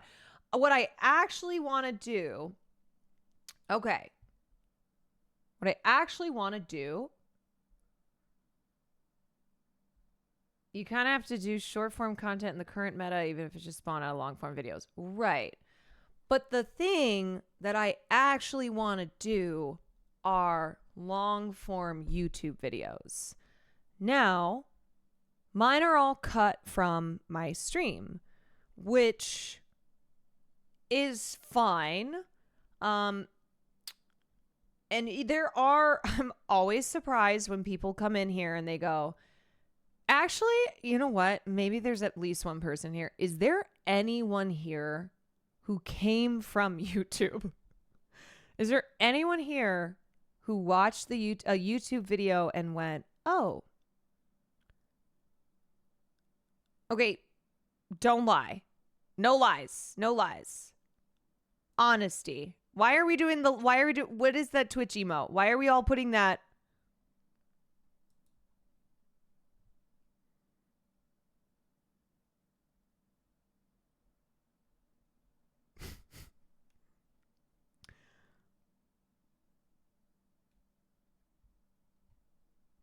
Okay. I'll be honest, I didn't even know you did YouTube. I mean, I don't. I have a YouTube because when I started streaming, I didn't have anything. I had nothing. And I went, oh, I have to have these things. Okay, some of you have found me on other people's YouTubes. Some of you have found me on other people's YouTubes. Not even on my own YouTube. That's fine though, because you're still here. Okay. I'm trying to sort through and see, is there a single person who you're browsing YouTube, a Caroline Kwan YouTube video pops up, and you're like, oh, that's interesting.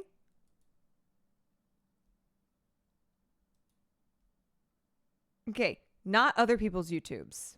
Not other people's YouTubes. My own. Is there anyone? Bueller?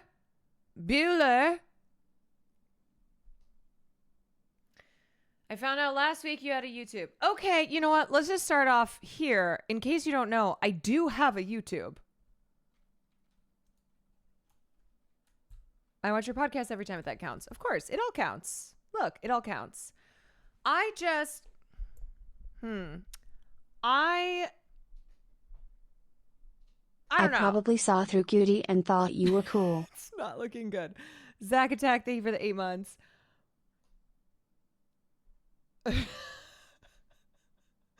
Okay. Do you post on your YouTube? Yes, I have an edit. Well, see, this is the thing.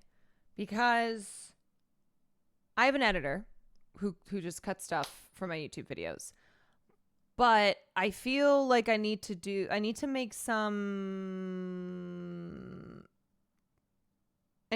doing things differently. I don't really know what that is. But also, I have a desire to make actual videos for YouTube that are not just cut from my stream. Because when I'm doing it on my stream, it's, first of all, it's all live. And a lot of times I say something that maybe I change my mind on, or like I don't have everything in there. And it just gives off a different vibe, you know, versus like an actual YouTube essay. In what way do you want the YouTube presence to expand your brand, like influencer style vlogs and stuff? Are you angling to do skits and bits? No, I'm not angling to do skits. I don't think I'm a good skit person, but I don't know. I also don't think I am influencer style vlog. I don't think I'm a, hey, come look at my closet. What I want is like doing what I do on stream, but not having YouTube videos cut from my streams. I think with your YouTube, there isn't a consistent theme. Do you cook, cover pop culture, IRL travel? I know, because these are all things that I do. And I think that's the thing as well, is I only have one. I didn't know how many people have multiple YouTube channels. Sam was explaining it to me.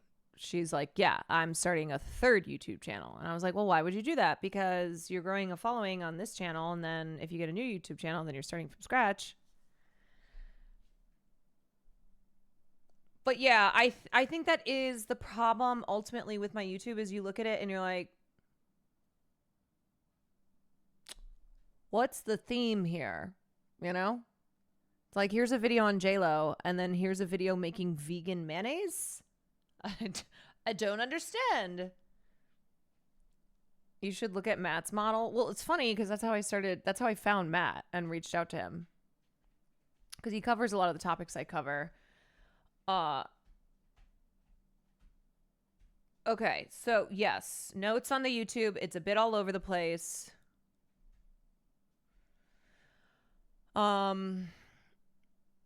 What would you like people to know you as on YouTube? See, and that's the thing. It's like,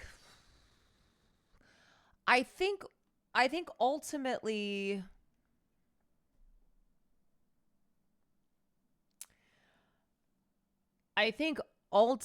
as a pop culture commentator,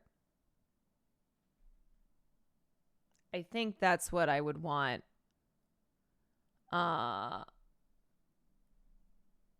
The vibe to be. What's the most successful YouTube video? What's crazy is probably a cooking video. Oh no, the JLo one. The JLo one, because also that video was uploaded when all the stuff with JLo was happening, and so I think that's why it was popular. But otherwise, like, the cooking videos are usually pretty popular. People really like those, but that doesn't make sense for what my brand is, right? I'm not a I'm not a cooking content creator. Well, not yet. Your YouTube is great for people who found you through Twitch and want to watch cuts, but for anyone who finds you on YouTube, it's confusing as hell. No, I get that. Yeah, it is confusing. And I need to make it less confusing. It'd be cool if you did like quick hits on top stories, like a Philip DeFranco kind of style where he's like, okay, here's all the things that we're covering today. And we're doing like 5 to 7 minutes on it. You could do like quick pop culture recaps, maybe at the start of the stream, maybe 10 to 20 minutes. I know. And I'm always like, I know that Will has told me when I know that something's going to be a YouTube video, I will make sure on stream to set things up for the YouTube video. So he'll go, all right, everybody, here's what we're talking about today. Can you believe that this guy found a lobster in his toilet? Right? He does the YouTube voice. He sets it up and then it gets cut into a video. And now that's news that's fit to print. Maybe you could do videos going over the main points of pop culture news stories that you then link to your stream for people to learn more there. Right, because there's just no way like I'm going to become a YouTuber, not with full-time streaming. This just takes up my whole life. And so I don't know if I have to like, if I should start a new, I don't know if I should start a new YouTube channel. A YouTube channel, a clip channel would be really important. So you have the important pop culture moments on your YouTube channel and the clips part for all the stream highlights and giggles. Yeah. Right. And then like, because some of the things I cover are serious. And then some of the things I cover are not as serious. They're a little bit, it's a little bit lighter. In my opinion, your main channel should be pop culture commentary with politics and make a second channel for vlogs, cooking vids, etc. That I think could be a good strategy too, where all the other things I do on stream go on a second channel because it doesn't make sense then to have it all together.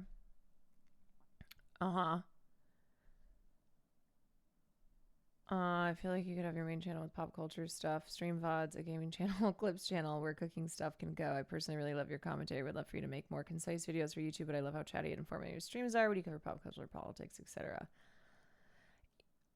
Oh yeah. I would love to make more concise videos.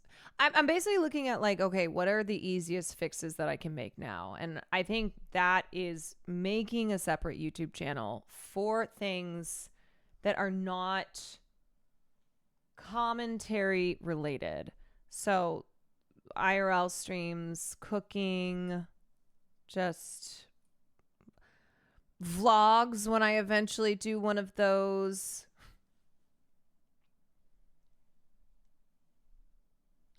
I like your cooking videos. Yeah, they're really great. A lot of people like those, and the shorts of them on YouTube are great. Those are great, but it doesn't make sense mixed in with my commentary videos.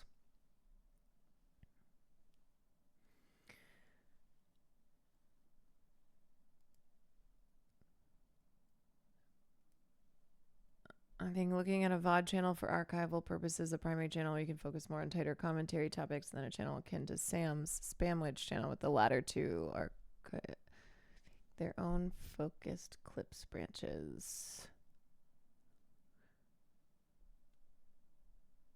Yeah, I think I just have to sit down and like what Sam does is she studies YouTube. When you were playing outside, I was studying the blade.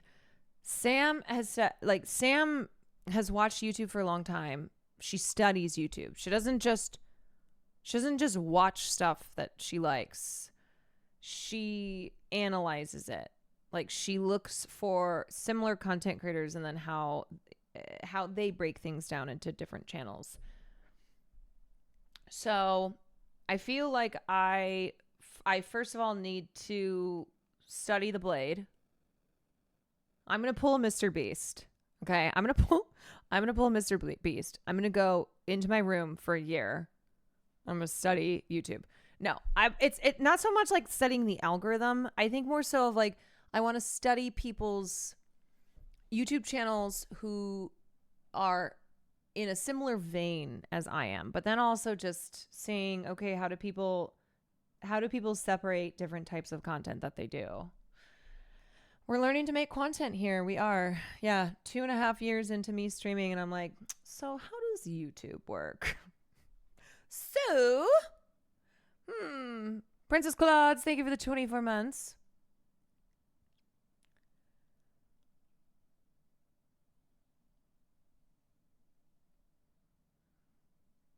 So how YouTube?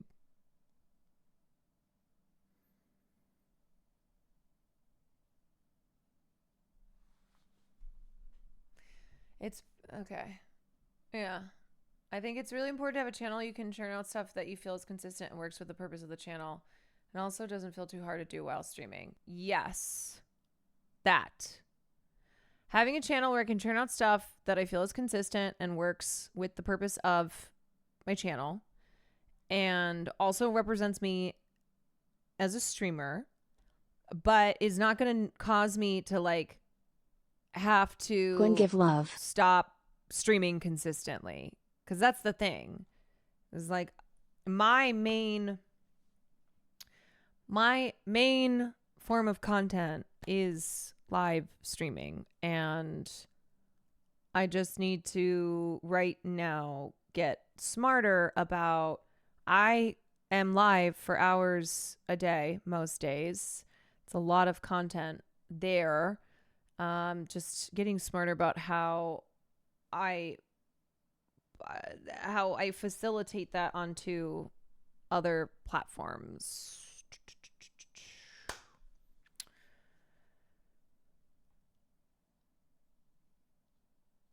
These are struggles, but I love this for you.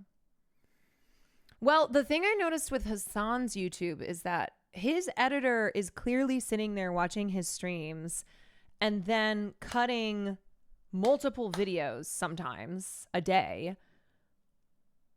and putting them out that day. Like he has multiple editors.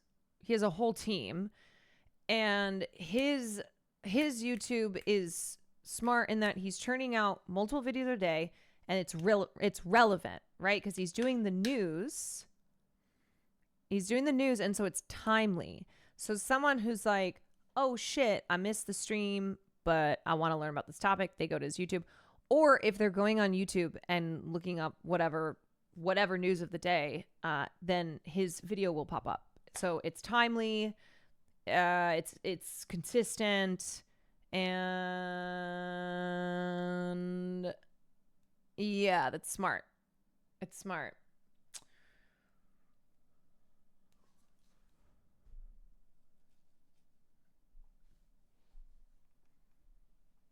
He also has a second non-political channel. Yeah. I mean, that's the tough thing though, is like Cutie, Hassan, these guys spend a lot of money on it's kind of the, okay, you spend more money to have your channel look the way you do for growth, but it is kind of the, you are spending like for the last year and so that I've maybe 2 years at this point that I've had my YouTube channel, I spend more money every month on just the YouTube videos I put out. It's not a ton, but I spend more money on that than the YouTube makes, which is like, okay, fine, whatever. But yeah, it is kind of one of those, I think if I want to take it up a notch, then I'm going to have to shell out some more.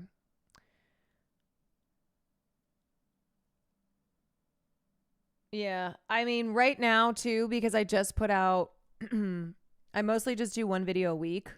I just tell my editor every Monday, I'm like, okay, here's the thing that either I talked about last week or that I'm going to be talking about today or sometime this week. I'm gonna talk about this week, and like that can be a video. But I think what I'll do is I'm gonna split it up into different channels, and then I need to post more consistently on the commentary channel. Like I just need to churn out some more stuff. I think your channel needs to be just pop culture news analysis. If you want edited videos of the other fun stuff you do, that has to go somewhere else. Yes, I agree. All right, so that's going to be the first step. I think too, part of your unique problem is the way you present things on stream is a lot more focused and long form in a way that is more difficult to present into compelling, concise YouTube video fashion. Yeah, there's a lot of things going on here. Yeah, especially doing news, I think you gotta be timely, because if it's not, look, I mean, fuck, we were gonna watch some of Jay Aubrey's video. Hold on, let me pull it up. Okay, so for instance, Jay Aubrey's video is on Elon Musk. Elon Musk is always timely because he's the richest man in the world and he's ruining everything because he constantly is in the news. But he's like, Jay Aubrey's a guy who he spends a lot of time on his videos because they're usually quite lengthy and they're quite deep dives. But I think he picks I think it's the way that it's like, oh, it's a Jay Aubrey video. It's a Jay Aubrey video. So it doesn't matter that it's not something that's coming out right when that news is breaking. Like, you know, Jay Aubrey is taking his sweet time and doing a deep, deep dive.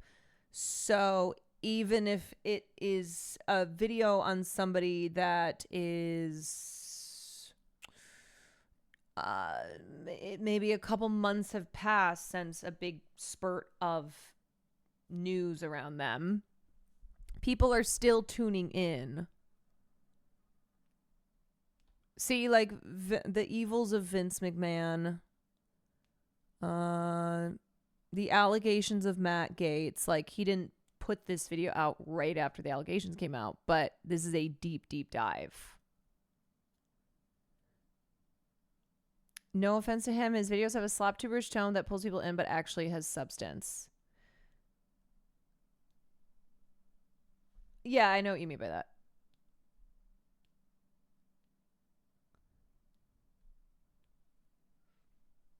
I feel like you could do the same. Well, here's the thing.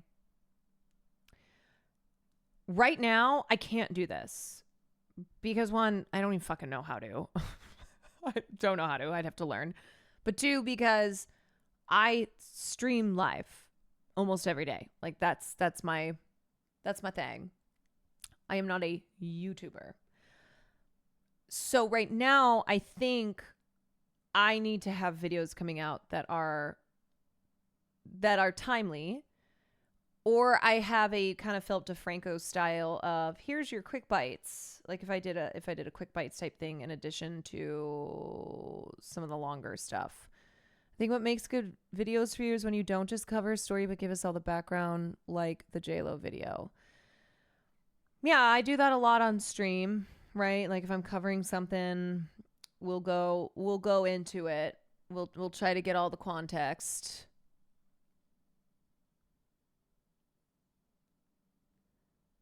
I think you have to put more videos than once a week. Yes, no, I know.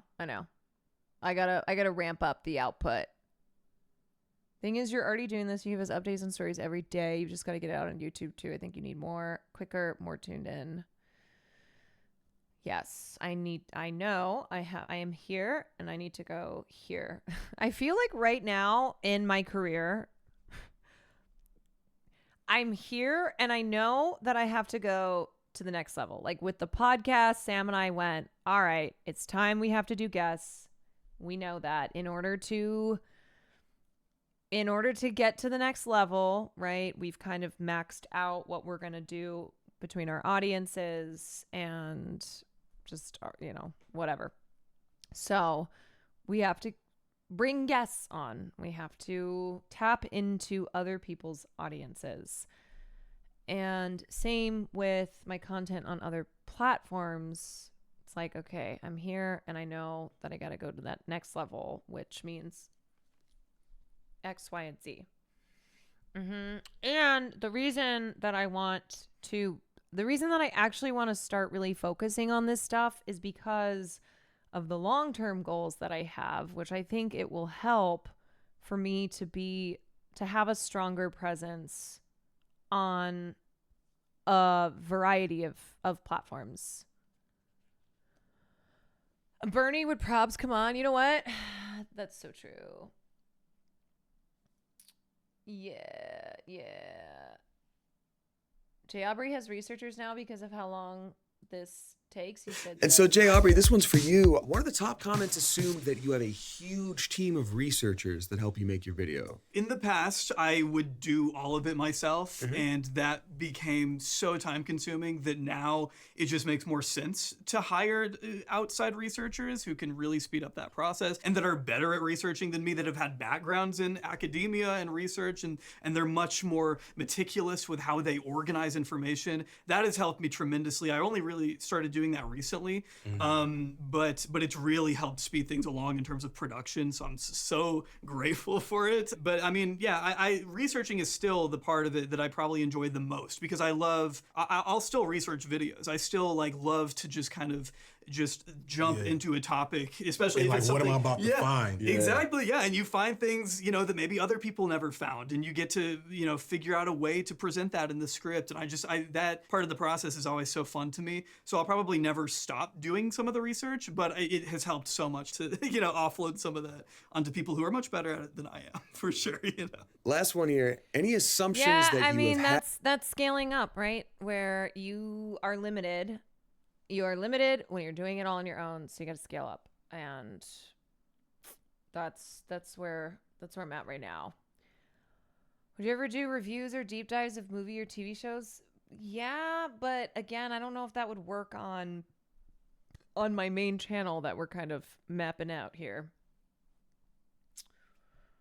So I know it's a hard and complex thing to consider, but you might need an editor with a different style. Yeah,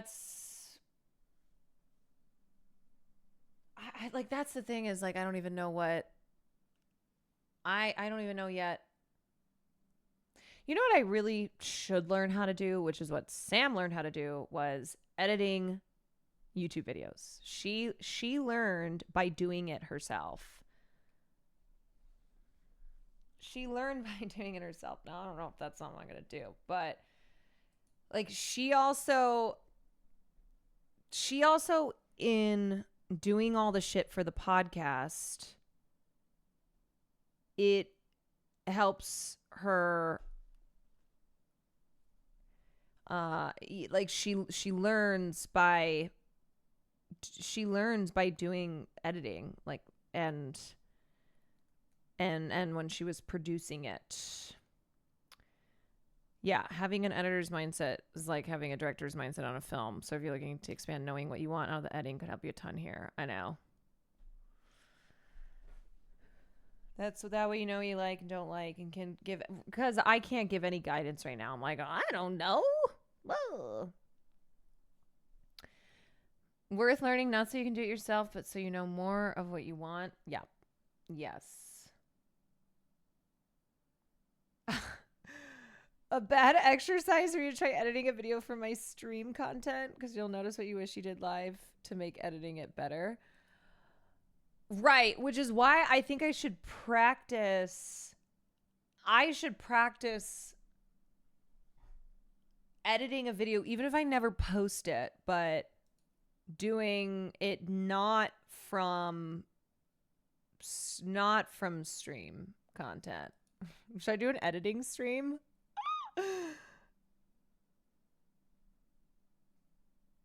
I do an editing studio. You know, the good thing is, though, I feel like for anybody who wants to do this kind of stuff, or you can learn as I learn it all.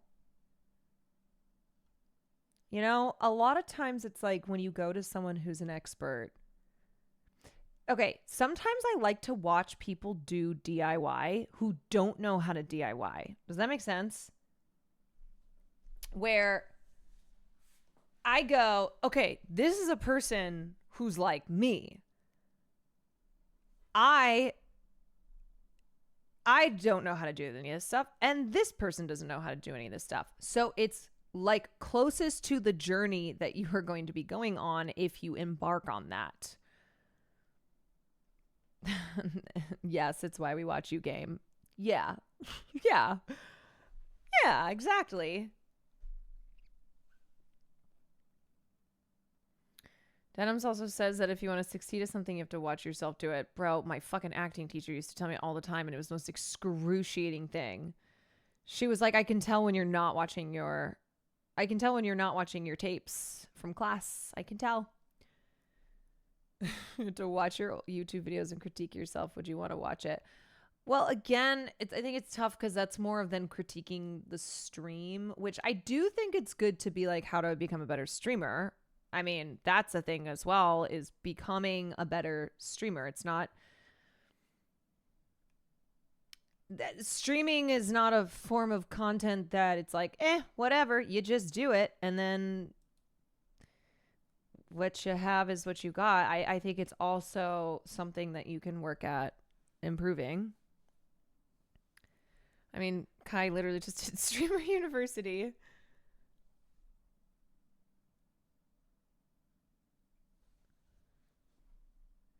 You learn what topics make a good YouTube video. You should have editors competent. Yeah. Okay. All right, this is all good stuff.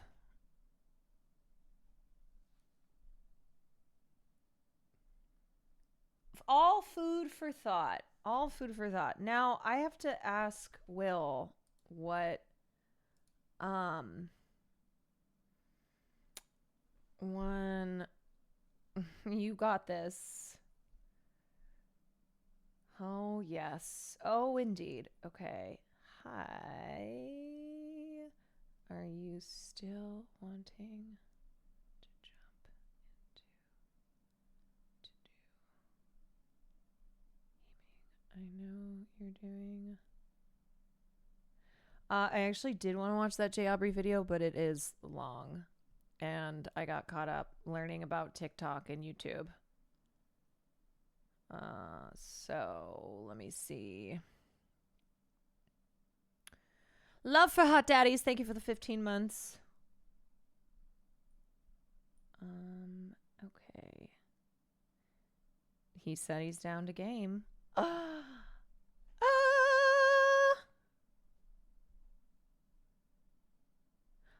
Yay. What do you want?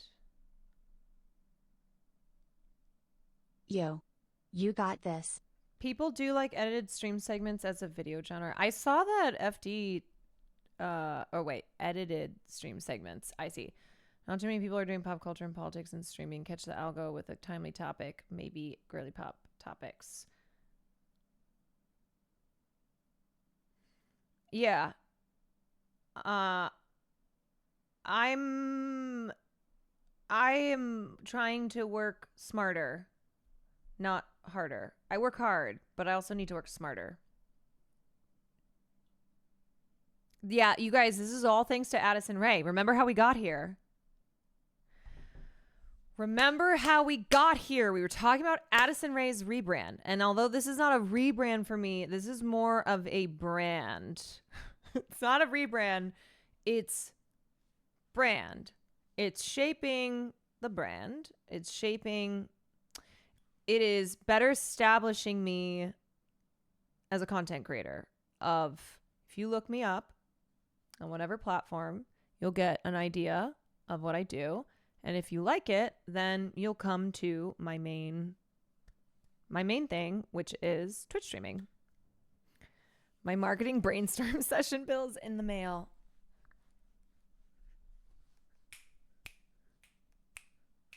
Let's go. I'm going to put that up on my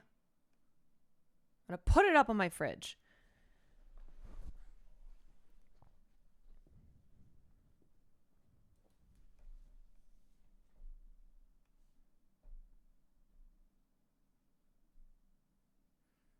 Yeah. I'm sorry. I'm just reading comments. Okay. And it all well, I already linked my Twitch, which is good. I already did that. All right. I am trying to see if Will is ready to if he's ready to do a little game-a-roni.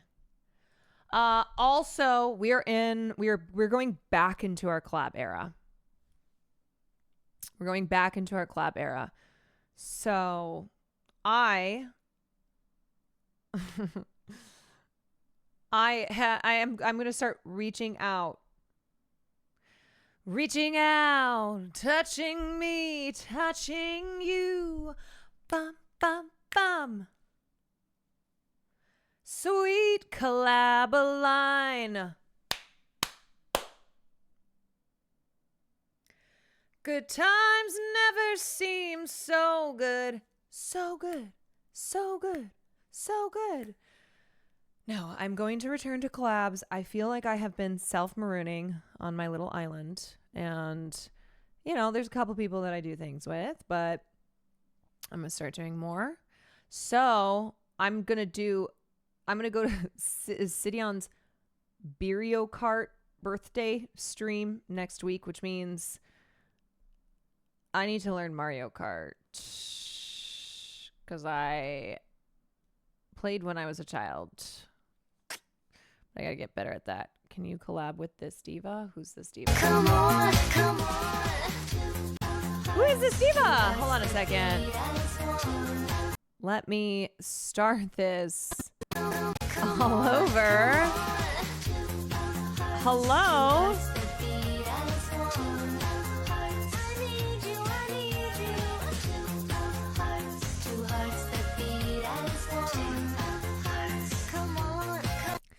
Oh my god, I love this diva. Who is this? Trebsy? Oh. I don't know if I just have content brain now. I was like, Caroline learning Mario Kart. That's a TikTok. Look, we all have content brain. Can you collab with a small streamer called Squeaks for some Mario Party? Wait, okay. So Beerio Kart. That's Mario Kart, but with beer, right? Where you have to drink a beer. You have to drink a beer during a level as you're racing. You have to finish the beer, correct? Okay. I am not concerned about the finishing the beer part.